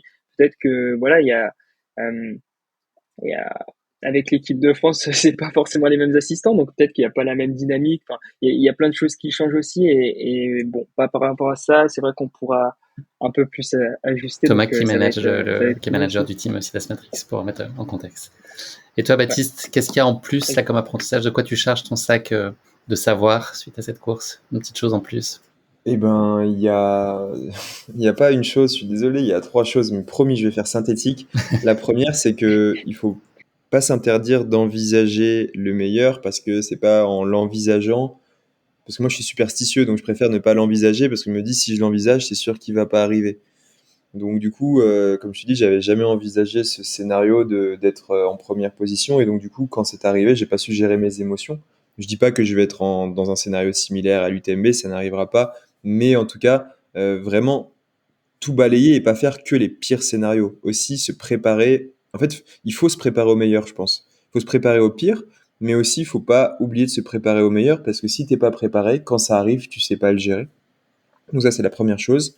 Et la deuxième chose, c'est que je me suis prouvé d'une certaine manière que je pouvais revenir de loin et que donc du coup, ça m'a d'avoir expérimenté ça, ce côté, hein, cette renaissance et vraiment cette reconquête qui m'a habité après à la mi-course et que ça s'est terminé positivement. En fait, ça va m'offrir un, bah, je l'ai expérimenté une fois, donc en fait, ça peut arriver une multitude de fois, et donc du coup, je pense que j'ai cassé un verrou mental, et je me suis prouvé des choses physiquement et mentalement, et notamment le fait que je pouvais revenir vraiment de loin. Et la troisième chose, c'est qu'il n'y a que deux choses. La troisième, ah, j'ai dit trois. Ah ben non, mais j'ai synthétisé 2 points. D'accord, deux en un. Ouais. Merci beaucoup pour ce retour d'expérience. Je pense on a tous vu ces images et on s'est tous beaucoup questionnés. Donc, c'est hyper intéressant d'avoir la double lecture sur ce qui a pu se passer ce jour-là. Merci donc pour cet éclairage. Pour synthétiser, je voudrais dire que c'était juste, enfin, là, j'ai pu en parler je sais pas comment j'en ai parlé, si j'ai parlé sous un prisme négatif ou quoi, mais ça reste une expérience de fou, et quand je ferme les yeux et je repense à ce que j'ai vécu pendant la course, c'est juste un kiff monstrueux, et on m'a dit c'est ta première sélection et j'ai croqué dedans vraiment comme j'en avais envie, et j'ai aucun regret par rapport à ça. Juste pour terminer sur une touche de positivisme ou d'optimisme, parce que je sais pas comment j'en ai parlé, j'ai pas le recul. On a ressenti ça, je pense. Et en plus, les auditeurs le voient pas. Moi, je te vois que au niveau des épaules, mais j'ai l'impression que c'est le maillot de l'équipe de France que tu portes avec toi aujourd'hui. Ah ouais, le maillot d'entraînement, tu sais pourquoi? Voilà, je pense que Tu ça sais veut tout pourquoi? dire. Parce que j'ai bossé ouais, oui, il y a de ça et peut-être que je me suis conditionné, c'est juste que je me suis énormément entraîné cette semaine et donc du coup, j'ai plus d'affaires propres. OK. Avant-dernière rubrique, avant qu'on se quitte, messieurs, c'est malheureux, mais l'heure tourne. L'idée, c'est d'être le plus concret possible, vous l'avez compris avec ce format. Il y a les recettes pompettes, mais on voulait faire aussi une petite recette popote. Donc, avant de nous quitter, est-ce que peut-être Jocelyn, tu aurais une petite recette simple et efficace à mettre en place et qui a fait ses preuves sur Ultra, ou en tout cas qui vaut le coup d'être testée? Si oui, est-ce que tu peux nous l'exposer et puis lui donner un joli petit nom?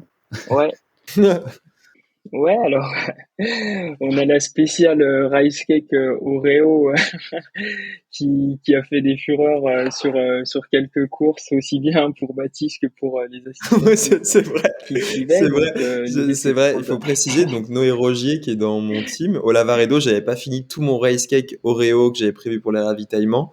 Et ben, je te promets qu'il a fini le Tupperware le lendemain. C'est bon signe. C'est bon aussi. L'idée, c'est de faire cuire du coup du riz blanc rond, du riz blanc du coup de dessert, de le faire cuire en grammage, ça sera à peu près 250 grammes pour environ 500 millilitres. Donc ça peut être de l'eau, ça peut être une boisson végétale, ça peut être du lait un peu au choix. Donc une cuisson lente à peu près 25-30 minutes. Ouais, 25-30 minutes. Et du coup, le temps que l'eau soit absorbée et tout ça. Et puis ensuite, ce qu'on a fait, c'est qu'on a rajouté des Oreos concassés, et puis qu'on a pu ajouter à la texture, qu'on a pu mettre du coup au frais et qu'on découpe voilà sous plusieurs formes. Soit on peut le mettre dans un bol pour le manger sur les ravitaux, soit également on peut le mettre dans du papier alu, dans du papier alimentaire pour l'emmener sur les sorties. C'est également très pratique. En vélo, en cyclisme en tout cas, ça se fait pas mal. Donc ça peut être un moyen de remplacer les barres industrielles ou bien les compotes ou les gels. Et également la recette peut se décliner en plusieurs formes. Donc à la place de l'Oreo, on peut mettre un petit peu ce qu'on veut. On peut mettre si on veut de la confiture. On peut mettre du Nutella pour les plus gourmands. On peut mettre des fruits. Enfin bref, tout ce qu'on aime et du coup ça fait un apport qui est un apport nutritionnel qui est intéressant, voilà, au niveau des glucides, mais également du coup un côté plaisir qui est pas négligeable et vous pouvez le décliner autant que vous voulez. Vous pouvez même en faire des salés, donc en rajoutant du coup au lieu de rajouter des produits sucrés, vous pouvez mettre un peu de sauce De tomate, un pesto, peu d'olive pour de faire un chorizo. de pesto si on veut, pour faire un de, tu vas tout nous faire là. Mais c'est possible en tout cas de rajouter un petit peu tous les goûts qu'on veut, on le faire sous déclinaison sucrée, sous déclinaison salée. Donc au choix, ça laisse une multitude de goûts, plus qu'à faire parler un petit peu vos innovations Et ne et, pas et oublier de nous mettre un montrer ce que cadenas vous sur le savez faire. frigo au cas où Noé zone dans le coin. Si on va être sûr d'en avoir pour sa course. De ouf. Grave. Zone interdite, Messieurs, ouais. on va bientôt se dire au revoir. Avant ça, il y a le poteau de la fin, le rituel. Donc la petite phrase qui va être en lien avec notre thème du jour. J'en salive d'avance. Je suis sûr que vous avez été diablement créatifs. Donc le but du jeu, c'est que nos auditeurs votent pour leur poteau de la fin préféré. Donc je les partagerai sur les réseaux sociaux 2 jours après la sortie de cet épisode. Et vous pourrez voter. C'est Baptiste qui l'avait emporté haut la main sur notre premier épisode. Donc voilà, on n'a pas dit notre dernier mot avec Joss. Qui veut commencer à faire par l'alphabétique, Baptiste? Aïe, aïe, aïe, aïe. Attention, il y a eu du teaser apparemment, on a du lourd. Non, en fait, du coup, j'ai un peu basculé le côté drôle, enfin, du moins, j'ai essayé, ou un peu malicieux sur l'édito. Et là, je suis parti sur quelque chose d'assez solennel. Du coup, j'espère pas être trop déceptif, mais bon, je vais y aller quand même. Quand tu arrives au C'est plus. TCEP, tu fais attention au step avec les chevaux. Voilà, Voilà. Non, c'est ça? non, Non. tu fais comme un mongol. Tu attaques au step, tu attaques les steps comme un mongol. Non, et du coup, c'est plus sur, Oh, c'est solennel sur déjà. la gestion de course. Pardon, donc c'est en ultra, rien ne sert d'être pressé, mieux vaut être précis. C'est beau. Hmm. Moi, je prends. Si je pouvais voter, pour l'instant, c'est ma préférée de toutes celles qu'on a entendues là d'aujourd'hui. C'est mon poteau Ah bon. préféré. Je suis rassuré. Pas Je suis mal, rassuré. pas mal du tout. Jess, Alors moi, je vais vous faire transporter un petit peu. Alors pour moi, l'UTMB est un voyage. Ne rate pas les premiers ravitaux, sinon tu resteras à quai. très bien. Oh. Analogie ferroviaire, on prend. Moi, quant à moi, ça va être plutôt footballistique. Il va bosser pour la SNCF. après, Ouais, on a dit, c'est prévu. Il est en train de se placer. Prévoir 3 heures pour l'entretien d'embauche, petit rappel. Au minimum. Ouais, ils n'auront pas le temps. Et franchement, Allez, ils comprennent avant. attention, je le tente. Vous êtes prêts? C'est footballistique. J'espère que vous aurez Je suis tous la assis. rêve, a priori. Vas-y, Zizou. Si tu veux ton tifo sur le bord des sentiers, tu pourras toujours compter sur tes ultras. Ah oui. Oh. Oh, voilà. Feu d'artifice Ça me auditif. ça me parle, moi qui suis souvent accompagné par mes hooligans. Exactement, j'avoue que j'y ai pensé, j'avais ça en tête, costumé et déguisé. Donc faites vos jeux, voilà, on mettra à dispo ces motos et ces poteaux, pardon, et on compte sur vous Moi, pour honnêtement, vous exprimer. je trouve que le mien, c'est le meilleur quand même. Ouais, Je sais là, pas. il commence à Ouais, militer. c'est- Moi, je fais un chèque de 5 € à toute personne qui voterait. On commence à avoir des coups bas qui se dessinent. C'est ça, l'esprit popote aussi. Voilà. Au bout d'une heure et demie, il n'y a plus d'amitié qui tiennent. Messieurs, on va se dire au revoir. Il est temps, sinon on pourrait encore rester pendant 1 heure et demie à parler de plein de choses. On se donne rendez-vous dans quelques semaines pour l'épisode 4 de Popote, parce qu'on rempile, hein. On va pas s'arrêter là. Voilà, d'ici là, je pense que Baptiste aura une échéance importante à partager avec nous, ton UTMB qui va se courir dans quelques jours au moment où cet épisode sera diffusé et qui sera passé depuis quelques semaines, au moment où on échangera à nouveau. Jocelyn, tu auras sûrement des petites diapos de vacances studieuses à partager avec nous aussi, donc on sera ravis de se retrouver tous ensemble autour de ça. Question de fin, la dernière, qu'est-ce que je peux vous souhaiter à l'un et à l'autre là pour les quelques jours et semaines qui arrivent? Oh, un bon UTMB, je pense. Non, c'est moi, ça, Joss. Ah. Est-ce que tu lui as piqué son Pour son moi petit mot de aussi. la fin? Ceci dit, c'est beau, vous convergez sur le même objectif. Ouais, exactement. Eh ben, si Joss est heureux, je serai heureux. Moi, tu peux me souhaiter une préparation qui continue à être simple et heureuse et qui sera conclue par, je l'espère, un joli baptême. Parce que je l'oublie pas, c'est mon premier UTMB, donc c'est qu'un baptême et j'espère conserver ce mood un petit peu plutôt aventurier et dans la démarche et la façon de faire plutôt que dans le résultat pur. On te le souhaite, évidemment, Baptiste, et on t'envoie plein de bonnes ondes pour ce grand rendez-vous. Et des ultras aussi, envoie-moi des ultras. Il y a des ultras aussi, des ultras violets. Messieurs, on a pris beaucoup de plaisir à préparer et enregistrer cet épisode. J'espère que ça s'est entendu. J'espère que vous, chers auditeurs de Course Épique et de Popote, vous avez passé un très bon moment et puis que vous serez à nouveau à table avec nous pour notre 4e épisode à venir, parce que comme le dit le célèbre adage, plus on est de Popote, plus ça dépote. On se quitte là-dessus. Oh, aïe, aïe, aïe. Ouais. Ah, ça fait comme les rappeurs qui lâchent le micro. La T'as vu, ouais, la fin du game. Le game est plié. Et on va aller se coucher. Mais Popote, je vous embrasse et puis à très vite pour la suite et évidemment bonne chance pour vos échéances qui approchent à grands pas. Merci à vous deux. Merci Guillaume, merci Joss. Salut. Au revoir à toutes et à tous. Ciao. Salut. Merci d'avoir écouté cet épisode. Si vous l'avez écouté jusqu'ici, c'est qu'il vous a probablement plu. Alors n'hésitez pas à noter le podcast et rédiger un avis sur votre plateforme d'écoute favorite. C'est essentiel pour soutenir ce travail indépendant. Cela ne vous prendra que quelques secondes et ça change beaucoup de choses pour le podcast. Et pour être sûr de ne manquer aucune course épique à venir, n'oubliez pas de vous abonner sur votre plateforme d'écoute. Merci encore infiniment pour votre soutien, votre fidélité et vos chaleureux messages que je lis et auxquels je réponds avec un immense plaisir. S'il vous plaît, continuez. À très bientôt pour une nouvelle course épique, évidemment.